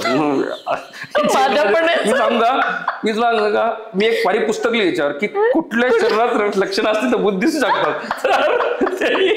म्हटलं डाव्या पायात तीळ असेल तर भूत दिसतं. बरं म्हणलं असेल, तुला कुठं दिसत? म्हणला मी पहिल्या सर्कलला होतो आणि तिथं एका पोराने आत्महत्या केली ती. म्हणलं मी एकदा हौदावर आंघोळ करत होतो आणि त्या झाडाच्या मागून ते पोरग असं माझ्याकडे वास्कन बघितलं. आता मेलेलं पोरग कसं दिसेल म्हणलं, आणि ते माझ्याकडे बघून दात विचकावून हसत होतो. तर हा अनुभव त्याला आला, तो सांगतो. त्याच्यानंतर बाकीचे लोक असे ऐकतात. बरं काय होतं सांगतो तुम्हाला, की जेलमध्ये तुम्हाला जाऊन घाबरावं लागत नाही. जेलमध्ये माणूस घाबरलेला असतो. काय होतं म्हणजे शहरात वणवे लागत नाही, जंगलात का लागतात? कारण जंगलात आधीच वाळलेल्या काटक्या असतात. बरोबर ना? त्यामुळे या वाळलेल्या काटक्यावर जरा थोडी भीती टाकली की भीतीचा वणवा पसरतो. खरंय. त्यामुळे लोक असे बसून व्यवस्थित सांगायचे आणि ते अनुभव लोकांना खरे वाटतात. आणि ते म्हणजे माझ्याकडं मी काय करायचो, माझ्या कॅन्टीनच्या सामानामध्ये युजली मी काय करायचो, एक लवंगाचं पाकिट आणायचं विकत. तुम्हाला काय म्हटलं, खोकला झाला होता, लवंगाचं पाकिट आणायचो. कॅन यू इमॅजिन, माझ्याकडे एक कैदी एक असा आला होता जो मला म्हणला की ती लवंग असते ना त्याच्यावरती एक असं देठ असतं, अशा असलेला एक 24 लवंगा पाहिजे होत त्याला. का? त्या लवंगाची माळ गळ्यात घालायची, कारण ती माळ गळ्यात घातली की भूत येत नाही जवळ. मी पहिलं काय केलं, त्याला म्हणलं 1 नाही 2 माळा बनव. कोण एक तुला ठेव, एक मला काढलं. म्हटलं साले लवंगा माझ्या विकत मी घेतल्या आणि माझ्याकडे येईल, त्याच्या मलाही माळा बनव. म्हणलं त्यावेळेला काय होतं की आपण म्हणजे साधारण सामान्य माणूस आहे ना, सत्य आणि असत्याच्या मध्ये वावरतो. तो म्हणतो की मला माहित नाही भूत असेल की नाही, पण जर कुणी मला पटवून सांगायपर्यंत विश्वास ठेवू शकतो. अदरवाईज भूताची पिक्चर का चालतील? म्हणजे जे म्हणतात ठासून, मी त्या कॅटेगरीतला नाही. मी खूप प्रामाणिकपणे सांगितलं, हो मला काही फार विश्वास नाही भूतावर की याच्यावर, पण मला जर खूप घाबरायचा प्रयत्न केला तर मी घाबरू शकतो आणि मी तो म्हणजे तुम्हाला भूत दिसलं नाही ना? पण अजिबात नाही. सर खरं तर येरवडा जेलमध्ये म्हणजे ह्या पण आपण किस्से ऐकले होते आणि मला वाटतं तुम्ही तुमच्या पुस्तकामध्ये पण हे मेन्शन केले की कसाबला तिथे गाडले आणि कसाबचं भूत तिथल्या कुठल्या तरी जेलरला कोणाला तरी अधिकाऱ्याला दिसतं. जरा प्लीज त्याच्याबद्दल थोडंसं ऐकायला आवडेल. हे बघा, असं झालं की मला एक कैदी समजून सांगत होता की माझ्या बायकोचं भूत बराकीत येतं आणि ते रात्री माझ्या शेजारी येऊन झोपतं. तर ती कहाणी मी जेलच्या पारावर ऐकत बसलो. अच्छा. त्यावेळी एक जेल कर्मचारी तिथं आले हॅशटॅग पारावरच्या गप्पा. सॉरी. काय ते कुतूहलाने ऐकत होते आणि माझ्या मनात प्रश्न व्हॉट बुलशिट अशी पहिली फिलिंग असते ना, काय टाइमपास चाललं सांगते. पण ठीक आहे, आपल्याला काय वेळ जात नाही, आपल्याकडे तिथे काही इंस्टाग्राम रील तर नाही बघायला, त्यामुळे हेच रील आहेत लाईव्ह रील, ते ऐकत राहायचे. मग त्यावेळी जेव्हा मी त्यांना ऐकत होतो तेव्हा ते म्हणत होते नाही अजून सांग, मग कशी येते, तुला कशी दिसते. म्हटलं हे एवढं काय चौकस विचारायला लागलेत. मी म्हटलं नाही हो, त्याला भास होतोय, त्याला ना डॉक्टरकडे घेऊन जायला पाहिजे, मेंटल हेल्थ प्रॉब्लेम असू शकतो, स्ट्रेस मध्ये असेल पोरग. त्या पोरांच्या बायकोने आत्महत्या केली आणि बायकोचं भूत येत होतं. त्या म्हणले अहो तुम्हाला माहिती का म्हणे, या जेलमध्ये जर कसाबचं भूत असू शकतं तर ह्याच्या बायकोचं का नसेल. हायला म्हटलं हा अवघड आहे बाबा, ऐकावं ते नवल. तर बर हा शॉकर होता. मग काय झालं, मला छंदच जडला कसाबचे भूत शोधायचा. आणि मग काय झालं, असं इकडे तिकडे करायचे. मग मला असं कळायला लागलं की येरवडा जेलच्या पश्चिमेला एक टॉवर आहे, त्या टॉवरला प्रेस टॉवर म्हणतात. अच्छा. येरवडा जेल दक्षिणोत्तर आहे, दक्षिणेला येरवडा जेलचा दरवाजा आहे. हा, आणि हे एक कारण दिलं जातं की येरवडा जेलमध्ये भूत आहेत, कारण दक्षिणमुखी दरवाजातून आपण आत शिरतो. एनिवे, तर पश्चिमेला प्रेस टॉवर आहे. ओके. आणि त्याच्या मागं सरकारी गव्हर्नमेंट प्रेस आहे, जिथं आजही प्रिंटिंग चालतं. त्या प्रेस टॉवरच्या पाशी येरवडा जेलच्या 2 तटाच्या भिंती आहेत. त्या 2 तटाच्या भिंतीच्या मध्ये साधारण 300 मीटरच्या पट्ट्यात कसाबला गाडलं असावं अशी आख्यायिका आहे. आणि ही आख्यायिका अनेक बरं, हे बाहेर काहीतरी असं लोक मला म्हणतात काय कॉन्फिडेन्शियल गोष्टी सांगतोय. येरवडा जेलच्या 7,000 कैद्यांना माहिती आहे. आता येरवडा जेलमध्ये जर 7,000 कैदी आत्ता असतील आणि ते सारखेच आत बाहेर करत असतील तर आतापर्यंत निम्म्या लोकांना ती गोष्ट माहिती आहे. त्यामुळे मी काही नवीन गोष्ट सांगत नाही, ऑलरेडी माहिती आहे. तर त्या प्रेस टॉवरवर कुणी एकटा ड्युटी करत नाही. त्या प्रेस टॉवरवर पौर्णिमा अमावस्येच्या दिवशी लोक काळजी घेतात. म्हणजे काळजी काय घ्यायची असते, तर लोखंडी दांड खातात पाहिजे, लोखंडी हे पट्ट बेल्ट घातला पाहिजे, लेदरचा बेल्ट घातला पाहिजे. हा, लेदरची भूत जवळ येत नाही. मग या सगळ्या गोष्टीची काळजी घेतात लोक, असं मला सांगण्यात आलं. आणि असं करता करता मला 2 माणसं भेटले की ते असं म्हणाले की साधारणपणे जून 2017ला त्या दिवशी वटपौर्णिमा होती. त्या पौर्णिमेच्या रात्री 2 जेल कर्मचाऱ्यांनी जो भूताचा अनुभव घेतला भयानक. आणि त्यावेळी ते कसाबचं भूत त्याच्या छातीवर 2 वेळा येऊन बसलो. एकदा त्यांनी बरगड्या दाबल्या, दुसऱ्यांदा त्यांनी मानगड दाबली, त्याच्यानंतर त्याचा श्वास गुदमरला. आणि जेव्हा ही घटना घडली त्या माणूस हा उघडा बंब झोपला होता. आता त्याच्याकडं ना लेदरचा बेल्ट होता, ना काट लोखंडी हे होतं, काहीच नव्हतं अशा. आणि त्यावेळी दुसरा जो कर्मचारी आहे ज्यांनी त्याला वाचवलं आणि पुन्हा ते लेदरचा बेल्ट घालायला लावला, तो असं म्हणाला तुला माहित नाही वय, इथून 100-150 फुटावर कसाबला गाडलाय. ओके. त्यामुळं त्यांनी काय बघितलं, त्याला कसाबचं भूत कसं दिसलं हे मला कल्पना नाही. फक्त मी इतकं सांगू शकतो की ही कहाणी मी त्यांच्या तोंडून ऐकली, तिसऱ्या व्यक्तीकडनं नाही. आणि त्यातून मग असं मला उलगडा झाला की मी पुस्तकात असं लिहिलंय की दंतकथा मी ऐकत फिरलो, वाटेवर इतिहास मिळाला. तर त्यामुळं मला असं वाटलं की एक म्हणजे जर याकूब मेननची समाधी कुठं आहे मला माहिती आहे, जर अफजल गुरुला कुठं गाडलाय ते मला माहिती आहे, तर कसाबला लपून ठेव. बरं, दुसरी गोष्ट, भारतातल्या मुसलमानांना काय इंटरेस्ट हो कसाबमध्ये, किंबहुना कसाबला इथं का गाडलं माहिती का तुम्हाला? भारतातल्या एकाही कब्रस्ताननी कसाबची बॉडी गाडायला परवानगी दिली नाही. भारतीय मुसलमान म्हणले सॉरी, हा मानवतेचा शत्रू आहे, याला आम्ही ते गाडू देणार नाही, आणि म्हणून त्याला तिथं गाडावं लागलं. ओके. त्यामुळं आपला हा गैरसमज आहे की सॉरी कसाब मुसलमान होता पण भारतीय मुस्लिमांना त्याच्याविषयी अजिबात कुठलीही सहानुभूती नाही, यात माझ्या मनात कुठली मात्र शंका नाही. 100%. हा, त्यामुळे ते योगायोगाने हा उलगडत गेला, बाकी काही नाही. सर, मगाशी पण तुम्ही म्हणालात बोलता बोलता की इथे जेवणाच्या सुविधांबाबतच्या गोष्टी असतील किंवा काय असेल तर कैद्यांना त्या पद्धतीनेच वागवलं जातं. पण व्हेरी ऑनेस्टली आपण सिनेमांमध्ये बघतो किंवा माध्यमांमध्ये नाही म्हणतात, सिनेमा टीव्ही या माध्यमांमध्ये बघतो जेव्हा, तर तिथे असं असतं की जिसके पास वैसा है उसके लिए सब अच्छा है, वहां पे सब चंगा है. तर हे असं खरंच तिथे होतं का सर? 100%. तुम्हाला काय काय फायदा मिळाला सर? असं आहे की मी सर्व्हिसमध्ये होतो, मी IPS होतो. हो. तर मला जेल प्रशासनाने खूप रिस्पेक्ट दिला. म्हणजे उदाहरणार्थ की जसं मी म्हटलं की 550 कैद्यांमध्ये 10 कैदीसुद्धा नसतील की ज्यांना माझ्या एरियामध्ये की ज्यांना बुक लायब्ररी फॅसिलिटी मला दिली होती. जर इतरांना 2 पुस्तकं मिळायची, मला 20 मिळायची. हां. तर जर इतरांना झोपेच्या जागेचे सौदे करावे लागायचे तर मला प्रेमाने सन्मानन दिले. इतरांना जर अंगावर सॉरी इंटरप्ट करते, झोपेच्या जागेचा सौदा म्हणजे मला नाही. अहो तुम्हाला सांगू का की आज जेलमध्ये अशी परिस्थिती आहे की जर तुम्हाला पाठ टेकायपुरती 2 फूट रुंदीची म्हणजे साधारण एवढी जागा, याच्यापेक्षा थोडी कमी जागा, एवढ्या रुंदीची जागा पाहिजे असेल तर जेलमध्ये रेट कार्ड आहे. Rate card? हा. आणि बराकींचं रेट कार्ड वेगळं, काही विभाग आहेत त्यांचं रेट कार्ड वेगळं. म्हणजे उदाहरणार्थ लेपर यार्ड, जिथं पूर्वी येरोडा जेलच्या काळामध्ये लेप्रसी पेशंट राहायचे म्हणून अत्यंत कोपऱ्यात जागा ठेवली होती ती. आता लेप्रसी तर राहिला नाही. ती इतकी निसर्गरम्य जागा आहे की त्या लेपर यार्डमध्ये तुम्ही फक्त आता माहिती अधिकारात माहिती मागवा, सगळे टॉप रेटेड कैदी लेपर यार्डमध्ये सापडतील. असं योगायोगाने नाही होत ते, हे योगायोग घडून आणले जातात आणि त्याचं खूप मोठं रेट कार्ड आहे.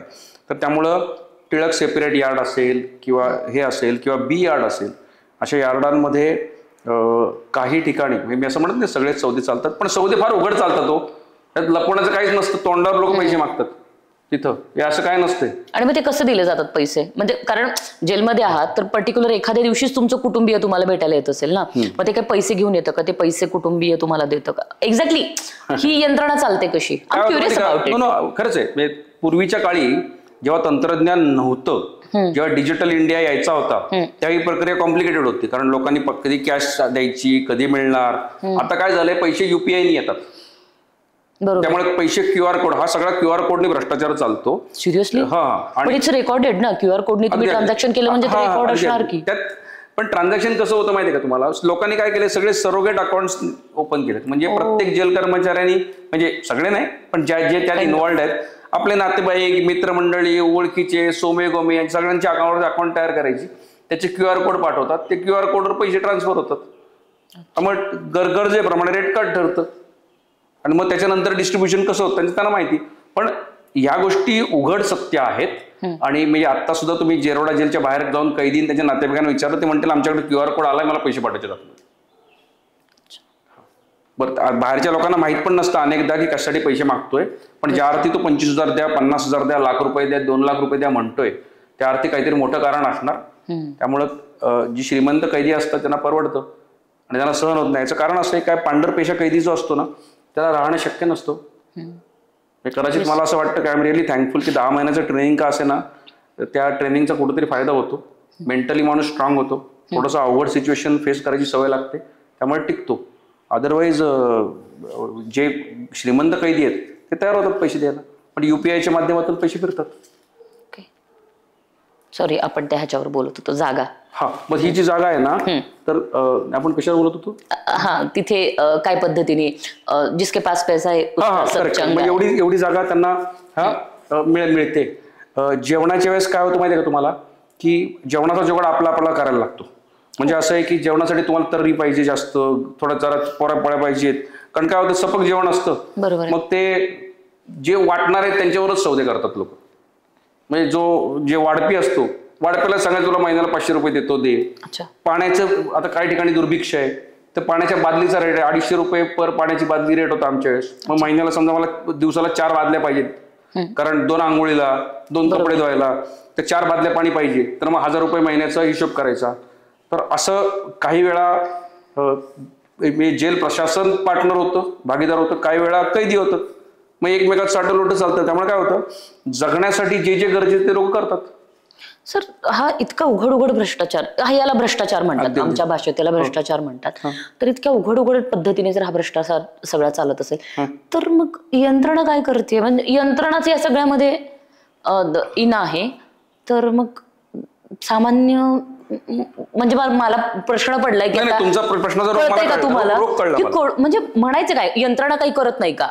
या भ्रष्टाचाराच्या विरोधात यंत्रणा काही करत नाही का? पण तुम्ही जे सांगता त्याप्रमाणे यंत्रणा जर त्याच्यामध्ये इन असेल तर हा प्रश्नच खरं तर फोल ठरतो. पण तरीही माझ्या प्रश्नाचं उत्तर मिळतच नाही की मग हे बघा, तुम्ही सुरुवातीला मला एक प्रश्न विचारला होता की कैदी म्हणून राहिल्यानंतर आपण पुन्हा पुस्तक जेव्हा लिहिले या सगळ्या गोष्टी बाहेर काढल्या, तो जो डायलेमा आहे ना, म्हणजे तुझ्याला सुरुवातीला जो प्रश्न पडला होता तो प्रत्येक माणसाला पडतो आणि त्या डायलेमामुळे मी कधीच सांगत नाही आत काय चाललंय, त्यामुळे यांचं फोफावतं, बरोबर यांचं फावतं.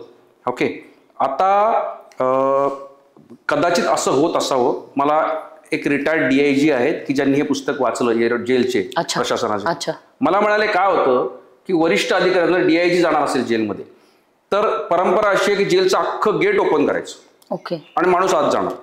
म्हणजे DIG आधी सांगणार की मी येतोय बरं का. बरोबर आहे. मग ज्या दिवशी ते येणार त्याच्या आधी सगळं सेट आहे, आतमध्ये सगळं छान, त्या दिवशी उत्तम जेवण मिळणार, त्या दिवशी सगळे बराकी स्वच्छ असणार, सगळं छान दिसणार, मग तुम्हाला कुठलाही वाईट गोष्ट दिसणार. आणि बाहेर पत्रकार गेले ते त्यांचे सोमे गोमे कैदी पकडून आणणार, तेच जे त्यांच्याबद्दलच बोलणार आहेत, चांगलं बोलणार, तेच सांगणार. जोपर्यंत तुम्ही आत जाऊन बसत नाही, कदाचित काय झालं, ती जी बर्लिन वॉल होती माझ्यामधली कैद्यामध्ये ती तुटली. ओके, आणि त्यामुळे या गोष्टी दिसून आल्या. तर कदाचित असं असेल, मी एक बेनिफिट ऑफ डाऊट देऊ इच्छितो, जेल प्रशासनाला माहीत असावं की कुठंतरी कसं तरी काहीतरी घडतंय. ओके, पण ते इतकं उघडपणे अशा पद्धतीनं इतकं ऑर्गनाइज रॅकेट म्हणून घडतंय. मी अजूनही एक बेनिफिट ऑफ डाऊट देऊ इच्छितो वरिष्ठांना की कदाचित त्यांना हे माहीत नसावं. पण मला असं वाटतं की आता हे मी इतक्या वेळा ओरडून सांगितल्यानंतर आता मला माहीत नाही म्हणण्याचं त्यांच्याकडं एक्सक्यूज नाही. ओके, पण एवढं नक्की की कैद्यांच्या आगतिकतेचा आणि वरिष्ठांच्या अज्ञानाचा गैरफायदा घेऊन जेल यंत्रणा इतकी ऑर्गनाइज रॅकेट कंटिन्यू करते, चालू ठेवते. मग तिकडे सगळ्या फॅसिलिटी मिळत असतील ना सर, मोबाईल असतील लोकांकडे, कारण बाकीच्या गोष्टी, आणि माझ्या माहितीप्रमाणे तिकडे ड्रग्स किंवा काइंड ऑफ तसे आपण म्हणूया दारू असं सगळंच तिथे त्यांना मिळतं असं मी ऐकलंय. मला माहित नाही, मी प्रामाणिकपणे सांगते, मी ऐकलंच होतं. पण आता तुम्ही म्हणू शकत नाही की मी ऐकलं होतं. नाही, कसं आहे की मला विचाराल तर मी छातीवर हात ठेवून सांगू इच्छितो की 14 महिन्यामध्ये मी मोबाईलला स्पर्श नाही केला. मला माहित नाही, म्हणजे मी मोबाईलची एक बॅटरी हातात घेतली पण मी कधी मोबाईल नाही पाहिला. आता काय झालंय, आता तर जेलमधनं फोनची सुविधा झाली, पण ज्या काळात नव्हते त्या काळात येरवडा जेलमध्ये मोबाईल येत होते का येत होते. किंबहुना ज्यांनी आणले त्यांनी मला हे पण सांगितलं की अमुक तुरुंग अधिकाऱ्याला मी 50,000 रुपये दिलेत आणि त्यांनी आणून दिलाय. मला नावं माहिती आहेत, मोडस ऑपरंडी माहिती आहे, सगळं माहिती. मला असेही किस्से माहिती आहेत की येरवडा जेलमध्ये कन्स्ट्रक्शनचं काम चाललं होतं, त्या कन्स्ट्रक्शनच्या कामात जी गाडी यायची त्या गाडीच्या खाली मस्त टेप लावून मोबाईल मागून घेतला होता.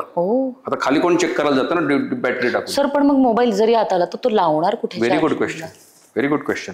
म्हणजे कोल्हापूर जेलला असं म्हणतात की टाईलच्या मागं हे सॉकेट केले होते, प्लग सॉकेट होते, त्या टाईल वरती होत्या आणि आतमध्ये केलं. आता ज्या अर्थी असं झालंय त्या अर्थी कुठला तरी अधिकारी कोणी इन्व्हॉल्ड असणार की नाही. बरं, दुसरी गोष्ट अशी की असं प्रकार होतात की मोबाईल वापरतो ना, बॅटऱ्या जेल कर्मचारी चार्ज करून बाहेर आणतात आणि त्याचा रेट वेगळा आहे. म्हणजे समजा मोबाईलचा रेट 50,000 रुपये आत आणायचा, बॅटरी रिचार्ज करून आणायचा रेट 5,000 रुपये. बाबा, आणि हे प्रचंड ऑर्गनाइज रॅकेट आहे. आता काय झालं, आता आतून ऑफिशियली बोलायला परवानगी दिल्यामुळं कदाचित आता मोबाईलचं तेवढं क्रेविंग राहिलं नाही. याचं कारण असं की एखादा कैदी झारखंडचा आहे, त्याचे नातेवाईक त्याला कधी भेटायलाच येत नाहीत, त्यामुळे तो एखाद्याला म्हणतो की तुझ्याकडे मोबाईल आलाय, मी तुला 5,000 रुपये देतो, मला एकदा घरच्यांशी फोनवर बोलणं करून दे. फोनवर बोलायची किंमत 5,000 रुपये. त्यामुळे मोबाईल येतात. तुम्ही ड्रग्ज बद्दल बोलला, ड्रग्ज तितके कॉमन नाही आहेत, पण ड्रग्ज ज्यांच्याकडे पोहोचायचे त्यांच्यापर्यंत पोहोचतात. आणि मला अशाही कहाण्या माहिती आहेत की जी येरवडा जेलमध्ये त्या काळामध्ये किलोनी गांजा यायचा. मी स्वतः एका पर्टिक्युलर केसमध्ये 6 ते 7 किलो गांजा रिकवर झाल्याचं पाहिलंय. हॉस्पिटल विभागाच्या पाशी हॉस्पिटलची एक धोबी काम विभाग नावाचा विभाग आहे, तिथे एक चंदनाचं झाड होतं. नाही, चंदनाचं नव्हतं, मोहाची दारूचं झाड होतं, मोहाचं झाड. त्या झाडाच्या बाजूला खड्डा खणून त्यात पुरून ठेवला होता गांजा. शाबाश. आणि जो पोरग त्यात इन्व्हॉल्व होतं तो जामिनावर सुटलाय, मी तुम्हाला फर्स्ट एड इन्फॉर्मेशन पण देऊ शकतो, त्याला काय फरक नाही पडतो, बिंदास सांगतो. ठीक आहे. भारी. सर म्हणजे याचा अर्थ की तिथे ज्याच्याकडं पैसा आहे त्याला तिथे व्यवस्थित सगळ्या सुविधा मिळू शकतात. सर पण आम्ही असं ऐकलं होतं की अगदी AC वगैरे पण असतो तिथे आणि खूप छान चौकीत लोक राहतात, especially for example some political people जर कोणी आत गेले असतील तर त्यांना त्या पद्धतीच्या फॅसिलिटीज मिळतात असं खरं ऐकलं. सांगू का, उभ्या महाराष्ट्रामध्ये एक फक्त आर्थर रोड जेलला एक AC बराक आहे. अच्छा. अदरवाईज तिकडे आय थिंक कसा करेक्ट. आणि त्यामुळे ती बराक ऑफिशियल बराक आहे ACची. अच्छा अच्छा त्याचं काय आलं, आता कसा तिथं राहत होता त्यामुळे फक्त प्रतिष्ठित कैदी राहू शकतो. अच्छा. आणि मी म्हणत नाही प्रतिष्ठितांनी राहू नये म्हणून, काही वेळा प्रतिष्ठितांना इतरांपासून दूर ठेवण्याची गरज असू शकते त्यांच्या सिक्युरिटीसाठी. मला वाटतं आणि राजकीय कैदी असतात, पॉलिटिशियन्सला काय होतं माहिती का, याच पक्षाचं सरकार आला की तो आत जातो, त्याचा आला की हा आत जातो, त्यामुळे राजकीय आणि शेवटी कसं असतं, तुरुंग अधिकारी म्हणतात दर 5 वर्षांनी ते बदलतात, मला सगळ्यांच्या प्रेमात राहायचंय.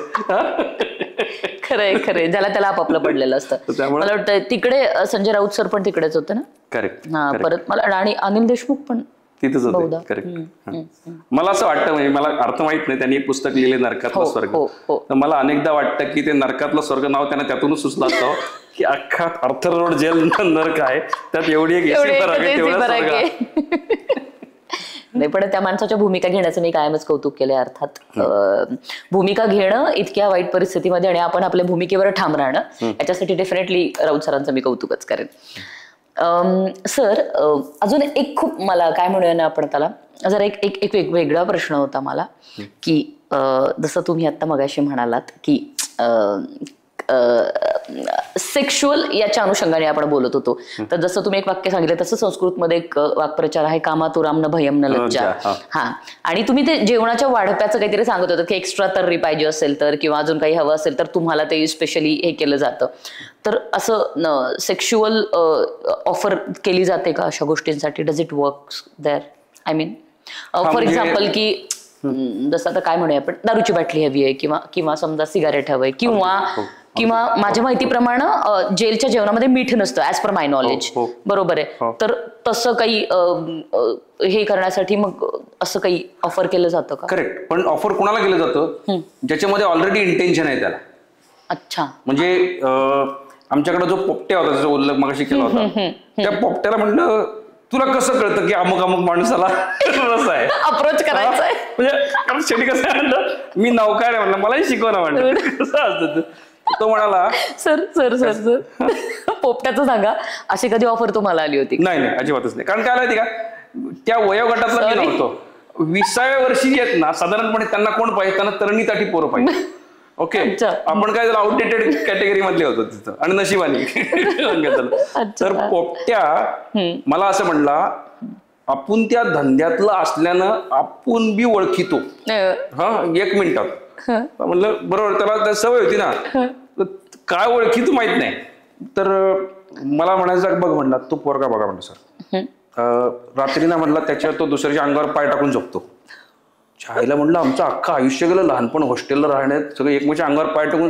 पण म्हणलं पुन्हा आपण त्या धंद्यातलं नसल्यामुळे आपण तर त्यामुळं हे व्हायचं. त्यामुळे अशा ऑफर, तुमचा जो प्रश्न होता की मी तुला बीडी काढी देतो, मी तुला फरसाण देतो, किंवा तू मला बीडी काढी दे, मी तुला सेक्शुअल प्लेजर देतो, किंवा अशा पद्धतीनं अशा ऑफर येतात का? अगदी येतात. ओके, त्यामुळं प्रत्येक समलैंगिक संबंध जेलमधला हा प्रेमातून होतो असं नाही. अनेक संबंध स्वार्थातून होतात. स्वार्थ आणि गरजेतून नाही म्हणून? हा, म्हणजे एक गरज आणि पुन्हा तोही एक लैंगिक स्वार्थच आहे. त्याला गरज आहे आणि दोघंही एकमेकांचा स्वार्थ भागवतात. कारण असं नाही की एकाला आनंद मिळतो, दोघंही आनंद मिळवतात ना. प्रॉब्लेम तिथंच आहे की जेव्हा तुम्ही म्हणता ना की हे जोर जबरदस्तीनं, नाही हा, मिया बीबी राजी सारखा प्रकार होतो. कन्सेंट आहे, पण तो बऱ्याच वेळा कन्सेंट हा फ्री नसतो. ओके, कन्सेंट मध्ये पण व्यवहार असतो. तो म्हणतो की मला दे बाबा, माझ्या ही गरज आहे की मला म्हणजे मला माहिती की फक्त 50 रुपयाचे बिडी काढीमध्ये साठी लोक समलैंगिक संबंधाला तयार झाले मी पाहिलेत. 50 रुपये हे म्हणजे काय की 2 बिडी बंडलं, 20 रुपयाला 1 बिडी बंडल आणि 1 तंबाखूची पुडी, हे 50 रुपये. हे माझी अपेक्षा. म्हणजे ते पचायला जड आहे पण ते होतं नेहमी. सर हा थोडासा वेगळा प्रश्न आहे, मे बी आपल्या मुलाखतीत हा कितपत संयुक्तिक आहे माहित नाही, पण मला क्युरियोसिटी आहे म्हणून मी विचारते. सर बेसिकली सेक्शुअल नीड्स ही खूप खूप नैसर्गिक गरज आहे, खूप नैसर्गिक गरज आहे. मग स्त्री असेल पुरुष असेल, फक्त कम्पॅरेटिव्हली स्त्री आणि पुरुष, पुरुषांचं कदाचित सेक्शुअल नीड्स ह्या थोड्या हाय लेवलवरती असतील तर स्त्रियांच्या त्या कदाचित तितक्या हाय लेवलला नसतात. स्त्रियांना कदाचित स्वतःला खूप उत्तम पद्धतीने कंट्रोल करता येतात स्वतःच्या सेक्शुअल नीड्स, ज्या पुरुषांना येत नाहीत, बिकॉज त्यांचं वायरिंग खूप वेगळ्या पद्धतीचं आहे. हा खूप खरं तर वेगळा विषय आहे, पण तरी सुद्धा सर जर असं असेल तर तिथे एवढे कैदी आहेत जे वर्षानुवर्ष तिथे राहतात आणि तुम्ही म्हणताय की प्रत्येक जण समलैंगिक आहे का? नाही, तर नाहीये. करेक्ट. सर देन कसं डील करत असतील मग लोक तिथे या सगळ्या गोष्टी? हे बघा काय होतं माहिती का, प्रत्येक जण वेगवेगळ्या संस्कारातून येतो. ऍब्सोल्युटली. प्रत्येक जण वेगवेगळ्या याच्यातून येतो. आता तुम्हाला एक सांगतो की किशोर विभाग नावाचा जेलमध्ये विभाग आहे. ओके. त्याचं नाव किशोर विभाग का आहे? कारण शक्यतो 18 ते 25 वयोगटातली मुलं तिथं राहतात. ठीक आहे. त्यातली तिसरी जी बराक आहे तिला आम्ही 376 बराक म्हणायचो, म्हणजे रेप कैद्यांची बराक. आता 2/3 कैदी त्या बराकीतले, म्हणजे 200 कैदी असतील त्यातले समजा 150 कैदी फक्त रेपच्या आरोपीपैकी आहेत. सगळेच तरुण आहेत. बरं, तो रेपचा आरोपी का आहे?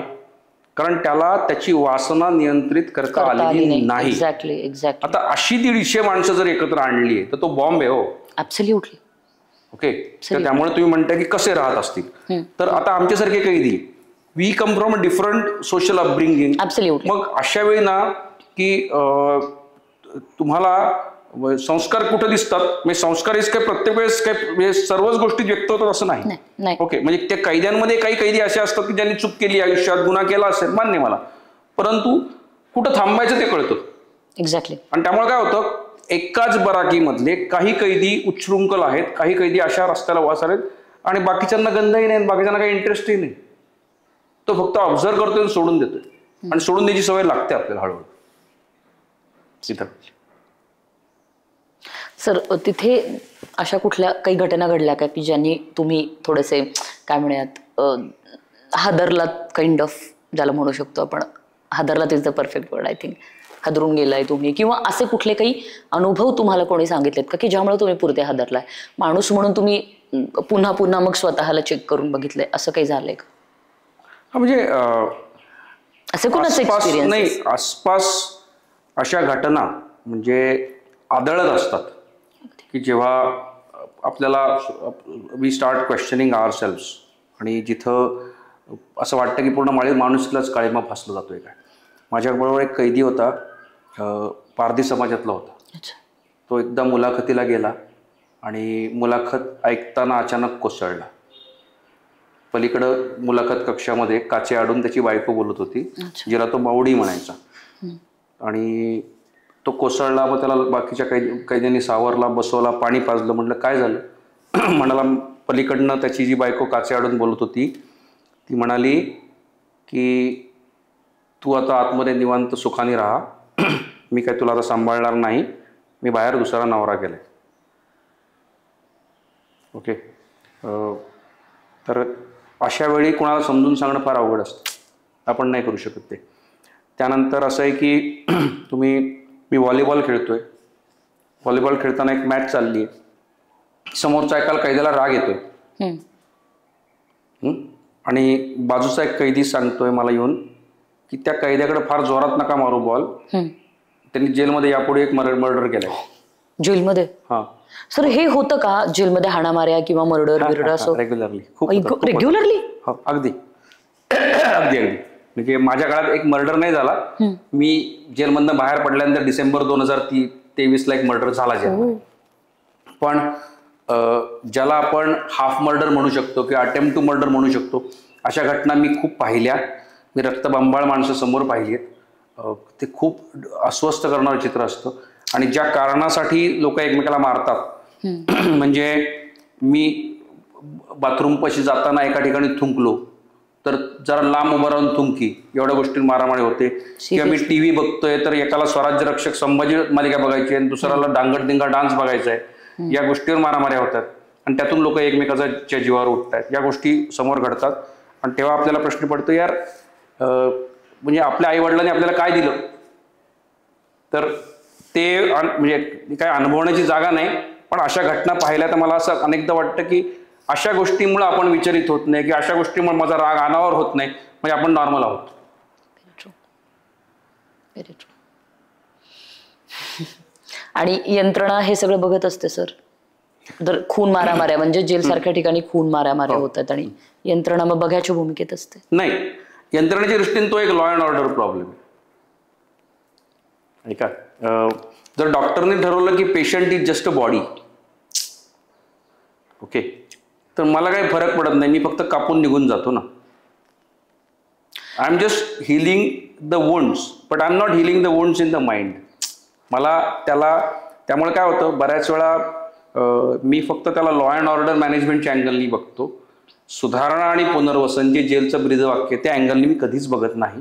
आणि त्यामुळे काय होतं की फक्त ह्यांनी काही हा करू नये म्हणून काय प्रिव्हेंटिव्ह स्टेप घ्यायच्या आणि केल्यानंतर कुठं त्याला बुकलून उचलून टाकायचा, याच्या पलीकडचं विजन माझ्याकडे नाही.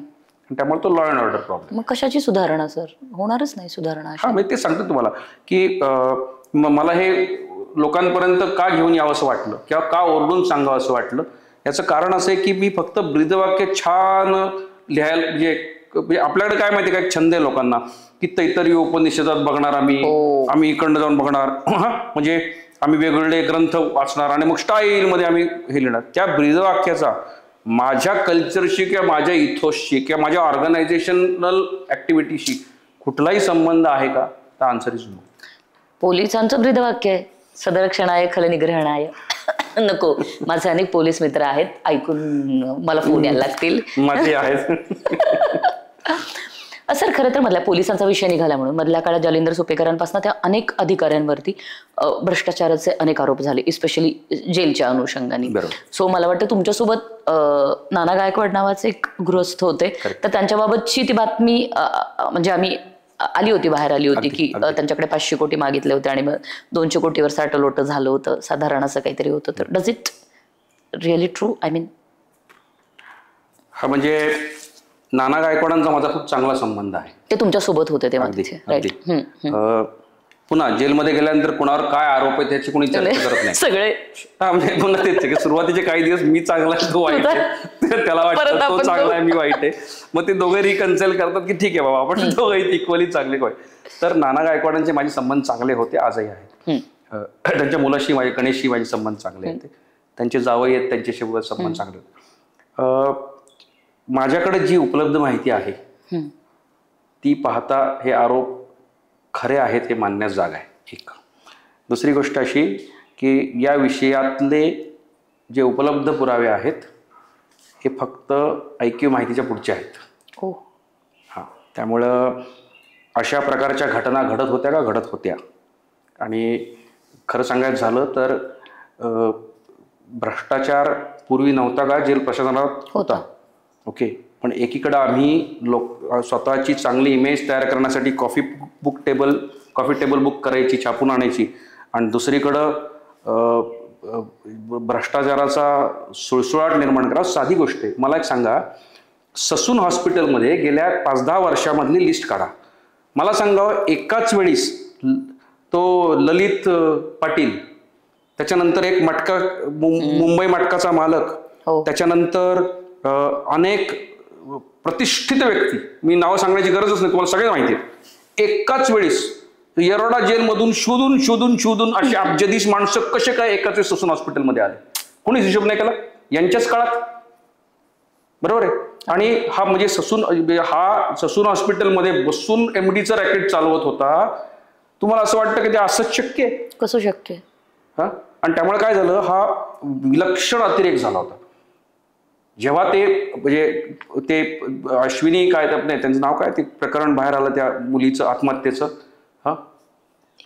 हा ते जेव्हा त्या हुंडाबळीचं प्रकरण जेव्हा बाहेर आलं, वैशाली हगवणे, हा करेक्ट, हगवण्यांचं जेव्हा प्रकरण बाहेर आलं तेव्हा या इतर गोष्टींना वाचा फुटली. म्हणजे या गोष्टी घडत नव्हत्या असं नाही, घडत होत्या. हा, आणि काय झालं माहिती का की मला खात्री आहे ज्या अर्थी सरकारने एवढी स्विफ्टली पावलं उचलली तेव्हा कुठंतरी असं वाटायला लागतं की हे अतिरेक झालाय, आता हे काय ह्याच्या बाहेर गेलेलं आहे आणि म्हणून ती कारवाई झाली.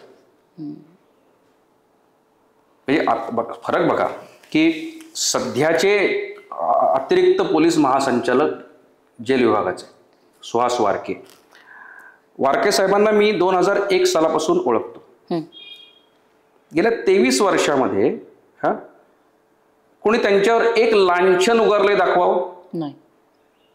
कसं आहे माहिती का, टिल द डेट नाही. कसं आहे, माणूस चांगला असेल तर बाहेरचा माणूस सर्टिफाय करतो चांगला आहे म्हणून. सामान्य माणसे एवढी नतद्रष्ट नाही आहेत की चांगल्या माणसाला वाईट म्हणतात म्हणून. एक्झॅक्टली. म्हणजे मी म्हणत असेल की जेलमध्ये खूप वाईट गोष्टी आहेत, पण वारके साहेबांबद्दल बोलताना मला आदराने बोलणं भाग आहे. याचं कारण त्यांनी ते आजपर्यंत तो आदर टिकवला आहे ना. अगदी अगदी. आणि त्यामुळे काय होतं, लोक उगाच कुणावर लांछन नाही करत अगदी इथं. त्यामुळे नाना गायकवाडांच्या बाबतीत पुन्हा सांगायचं झालं तर ती खरी आहे मान्यच आहे. सो बरंच खोल आहे हे सगळं जे काही आहे ते.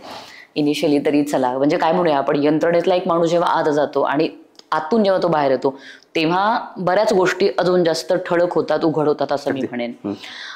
सर आता खरं तर हा प्रश्न नाही मी विचारणारच होते, कारण जेव्हा मी ती प्रश्नावली तयार करत होते तेव्हा माझे स्पेसिफिक काही प्रश्न होते. आता शेवटचेच एक 2-4 प्रश्न आहेत. सो आय होप तुम्ही बोर नाही झालात, कारण बऱ्याचदा. सो सर, विधानसभेच्या वेळेला तुम्ही सुप्रिया सुळेंवरती आरोप केला होता आणि त्यांच्या काही व्हॉइस क्लिप पण तुम्ही बाहेर आणल्या होत्या. तर सेम प्रश्न माझा येतो असेल सर, की जाणीवपूर्वक निवडणुका होत्या म्हणून केलं गेलं होतं की त्या आरोपांमध्ये काही तथ्य होतं आणि आज त्या आरोपाची स्थिती काय आहे सर? पहिली गोष्ट अशी की जे मला वर्षानुवर्ष व्यक्ती म्हणून ओळखतात आणि ज्यांना माहिती आहे की मी इंटरनेटवरची कट पेस्ट टेक्नॉलॉजी वापरून सायबर एक्सपर्ट नाही झालो, त्यांना कल्पना आहे की मी असाच मीडियासमोर जाणार नाही आणि माझे खांदे इतके स्वस्त नाहीत की कुणीही वापरून ते हे करेल. मला काही कुठल्या व्यक्तीविरुद्ध वैयक्तिक आकस नाही. मी कुठल्या राजकीय पक्षाचा सदस्य नव्हतो किंवा ती महत्त्वाकांक्षा आजही नाही. माझा वकिलीचा व्यवसाय करून मी शांत आहे, निवांत आहे. फक्त मी बाहेर आल्यापासून मी अनेक पद्धतीनं अनेक यंत्रणांशी संपर्क केला होता की बाबा यामध्ये काहीतरी मोठं काळबेरं आहे आणि काहीतरी मोठं गौडबंगाल आहे जे उघडकीस आणलं पाहिजे. तुम्ही बघितलं असेल, मी माझ्या पुस्तकाचा कुठेही स्वतःला सिद्ध करण्याचा प्रयत्न नाही केला, कारण काही गोष्टी पुराव्यानिशी आणायला लागतात. परंतु एक पर्टिक्युलर दिवशी एक पर्टिक्युलर माहिती तुमच्या अंगावर अचानक थडकते. ती निवडणुकीच्याच काळात का आली? कारण निवडणुकीच्याच काळात बिटकॉईन विकण्याचा व्यवसाय चालला होता. ते पैसे निवडणुकीसाठीच वापरायचे होते आणि त्यामध्ये विकणारा आणि त्याचा फायदा घेऊ इच्छिणारा यांच्यामध्ये त्या व्यक्तीच्या वर्णनानुसार वाद झाले होते. अच्छा. कारण शेवटी काय असतं माहिती का, हापापाचा माल गपापा. यात काय एकदा काय तुम्ही चोरीच्या धंद्यात शिरला त्यात काय एकदा तुम्ही रॅशनॅलिटी काहीच नसते. आणि ते म्हणतात ना, चोराकडे चोरी केल्याने पाप लागत नाही. त्यामुळे काय होतं, एकदा का तुम्ही त्या ट्रॅपमध्ये सापडलात की तुम्हाला काही त्यात चांगलं वाईट काहीच नसतं. नीतिमूल्य समोरच्या माणसाचा काय हेतू आहे मला माहित नाही, पण माझ्याकडे काहीतरी आलंय. बरं, मी अख्खा रात्रभर जागा आहे. म्हणजे मलाकडे 17 तारखेला आलंय, अख्खी रात्र जागा आहे. 18 तारखेला सकाळी मी विचार करतोय आता ह्याचं करायचं काय. मी पूर्वी 96 ते 98 या काळात दिनमान नावाच्या संवाद माध्यमात काम करायचो. तिथं माझ्यासोबत एक कॅमेरामॅन होता, हेमंत जाधव. त्याचा स्वतःचा एक चॅनल होता. मी सकाळी हेमंतला फोन केला. हेमंत म्हटलं मला काहीतरी एक महत्त्वाचा विषय बोलायचा आहे. म्हटलं विषय काय आहे? अरे म्हटलं थोडं सेन्सिटिव्ह आहे, फक्त मला एक सांग की तो मी चॅनलशी बोलणं योग्य राहील का कुठल्या न्यूज एजन्सीशी बोलणं योग्य राहील? मला म्हटला विषय स्टेट लेवलचा आहे का नॅशनल? मी म्हटलं 100% नॅशनल. मला तो म्हटला स्टेट एजन्सीची बोलू नकोस, नॅशनलशी बोल. पण म्हटलं मला विषय कळेल का? म्हटलं नाही सॉरी, मी नाही सांगू शकत. म्हटलं एक काम कर ना, म्हटलं तू ANI ला संपर्क कर. मग मी ANI ला म्हटलं कुणाशी बोलू? तर त्यांनी सांगितलं अमन शेख म्हणून ANI चा पत्रकार आहे, त्याशी बोल. मी त्याला कॉन्टॅक्ट केला 18 तारखेला सकाळी. अमन शेखनी मला भेटायला बोलवलं कुठं, काँग्रेस भवनच्या मागच्या बाजूला. तिथं आम्ही एका ठिकाणी कॉफी प्यायला बसलो. तेव्हा मी एक ऑडिओ कॉल ऐकवला. तर म्हटलं आवाज तर त्यांचाच वाटतोय, कारण म्हटलं मी वर्षानुवर्ष मुलाखती घेतो, हा थोडासा वेगळा वाटतोय, ह्यात काय म्हणलंय, असं म्हणलंय, सगळं ऐकलं. तो म्हटलं एक सुचवू का तुम्हाला, तुम्ही निवडणुकीच्या काळात हा विषय घेऊ नका, निवडणुका झाल्यानंतर आपण बघूया. ओके. आणि पण म्हटलं मला एक सांगा, निवडणुका झाल्या नंतर याला कोणी किंमत देईल का?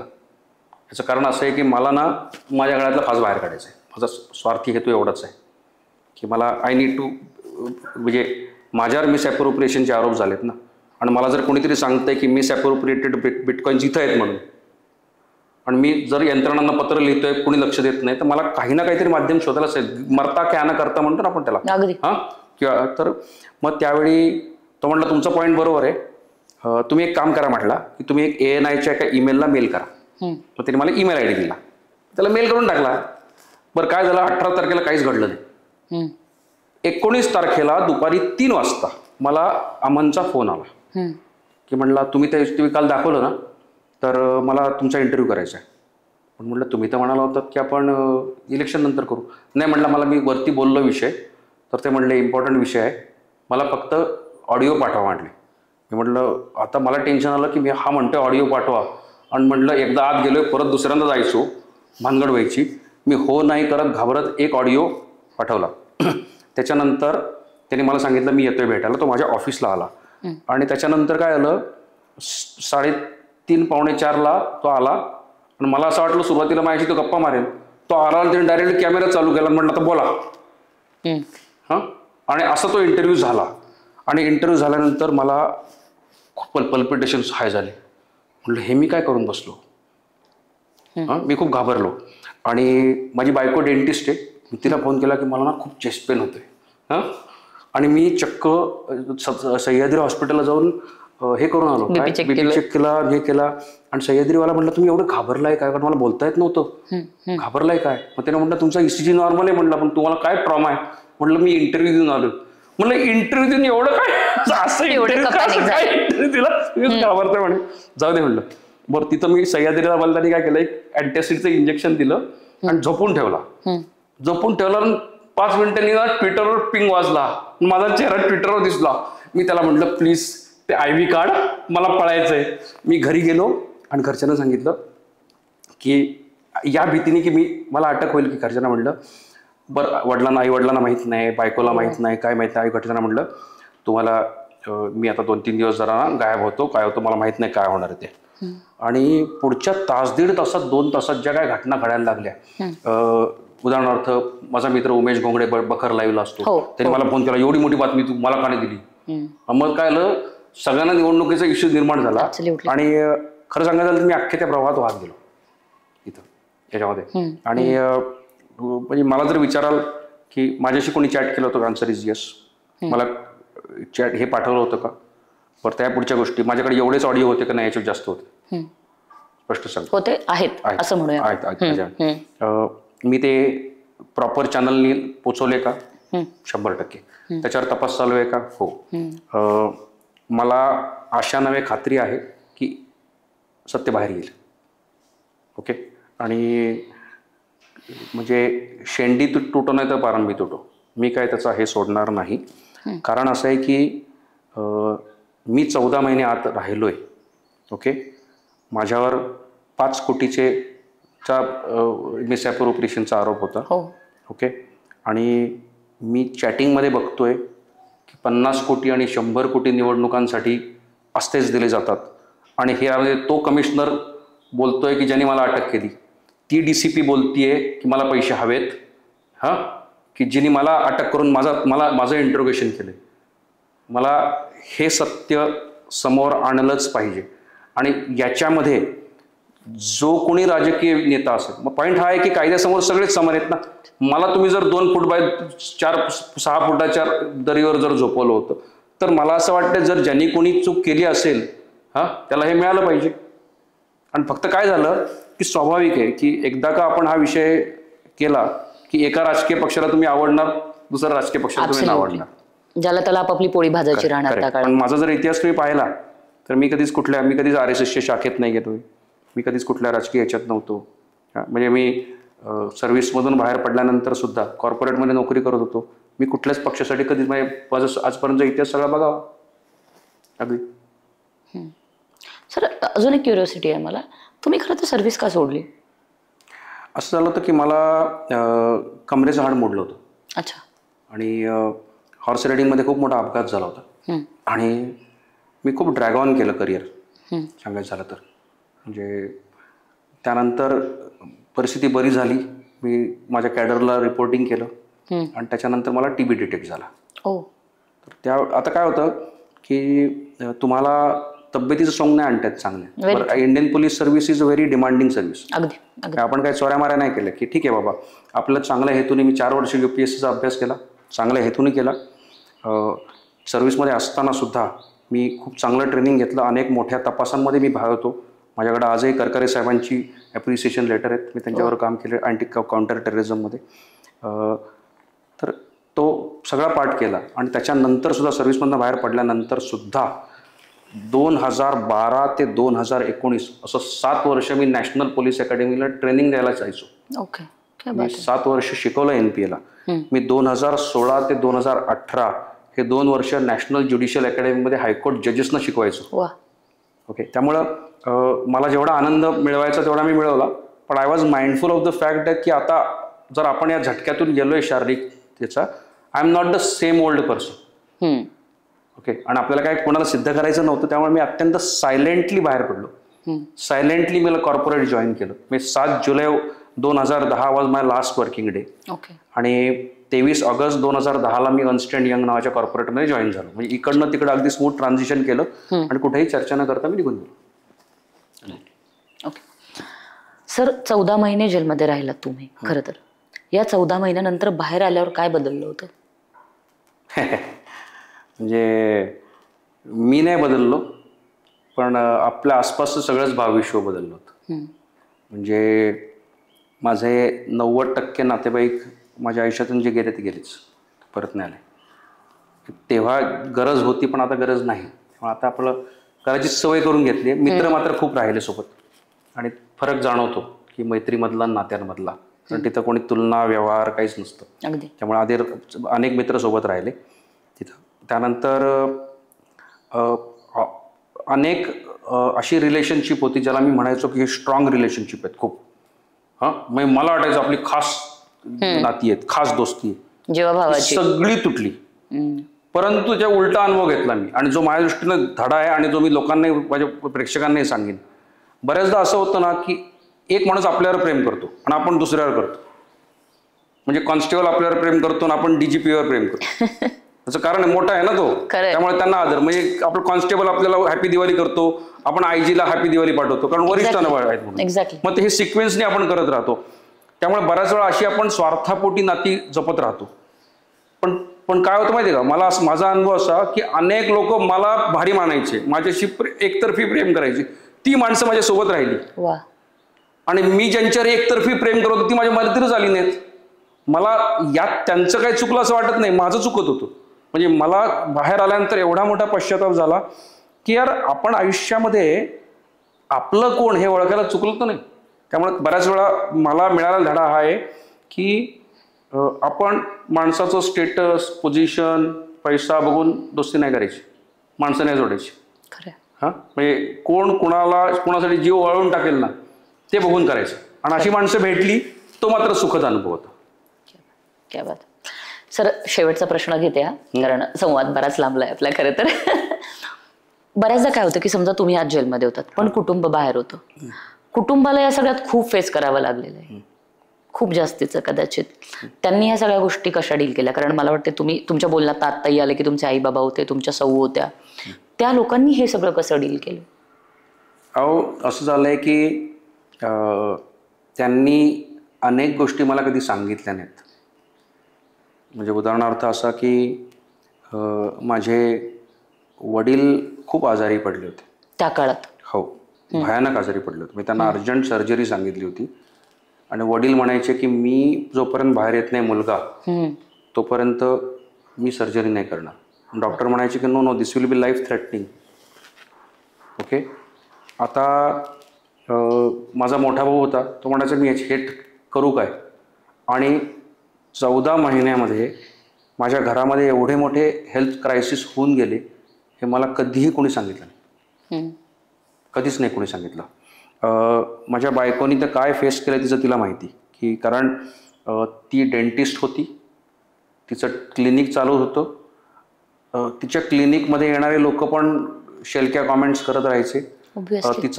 तिलाही त्या गोष्टी फेस करायला लागायच्या. आणि मुलं पण हळूहळू एकलकोंडी होत गेली त्याच्यामध्ये. त्यामुळं त्यांना म्हणजे बरं व्हायचं कसं, बायको जेव्हा मुलाखतीला यायची तेव्हा त्या मुलाखत कक्षाच्या बाहेर अनेक अशिक्षित अर्धशिक्षित बघा, पण त्यांना कोणाला मी काही कमी लेखक नाही, शेवटी माणसंच आहेत ती. फक्त काय झालं, ज्या समाज वर्तुळातून माझी बायको येते तिला कधीच सवय नव्हती त्या गोष्टीची. आणि ती जेव्हा ते धक्काबुक्की करत ते जेव्हा त्या मुलाखत कक्षात तिथं पोचायची तेव्हा ती अर्धी शॉकमध्येच गेलेली असायची तिथं पोचेपर्यंत. पण एवढं असतानाही ती मला खोटं सांगत राहिली की सगळे खुश आहेत, आणि मी तिला खोटं सांगत राहिलो की मी पण छान आहे. त्यामुळं खूप फेस केलं. आर्थिक अडचणी छोट्या असतात, तो आर्थिक अडचणीवर कोणी मात करतं, अगदी अगदी कोणी मात करतं. पण जे सोशल स्टिग्मा आहे, आयसोलेशन आहे, म्हणजे आपल्याला कोणी म्हणजे म्हणतो ते पुन्हा तिथंच पाठीवरून हात फिरून फक्त लढ म्हणणारी माणसं दुर्दैवाने राहत नाहीत त्या केसमध्ये. त्यामुळे ते त्या समस्येतून गेलोय आम्ही, पण थँकफुली आम्ही सगळे ताऊन जिल्ह्यातून बाहेर पडलो. म्हणजे आता खरी माणसं खोटी माणसं कळली, आता मुखवटे गळून पडले, आता सगळं हे झालंय, आता सगळं छान आहे असं आपण म्हणूया. आणि एंडही छानच होईल या सगळ्या गोष्टींचा असं म्हणूया आपण. फार छान गप्पा झाल्या सर तुमच्याशी, अनेक गोष्टी कळल्या नव्याने. आणि जसं मी म्हणाले की कुणीतरी येतं आणि फुशारक्या मारत काहीतरी सांगते की जेलमध्ये हे जेलमध्ये ते असं ते, पण जेव्हा एखादा अधिकारी आतमध्ये गेलेला असतो, म्हणजे पुन्हा मी म्हणते की आपण एक खूप गमतीच्या नोटवर हसून बोलतोय, पण हे खरंच इतकं सहज सोपं आणि साधं नाहीये जितक्या साध्या पद्धतीने आपण आता हे बोलतोय. तो ट्रॉमा किंवा त्या सगळ्यातनं तुमचं जाणं येणं, ते 14 महिने, हा काळ एकूणच खूप कठीण आहे. पण त्या निमित्ताने आत काय गोष्टी घडतात, आतलं जग काय आहे ते कळतंय.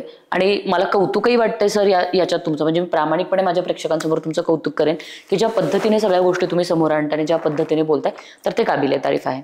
तर थँक्यू सो मच सर. खूप छान वाटलं तुमच्याशी बोलून, खूप मजा आली, खूप माहिती मिळाली. आता कसाबचं भूत बघायला मला जायचंय. मला आत नाही जायचंय, बाहेरून आत नाही जाणार, बाहेरून बघणार आहे. So thank you so much sir. Thank you. मंडळी, तुम्ही कुठेही जाऊ नका. अजूनही तुम्ही जर आमच्या चॅनलला सबस्क्राईब केलं नसेल तर चॅनलला सबस्क्राईब करायला विसरू नका. Till then stay connected with us. Thank you so much.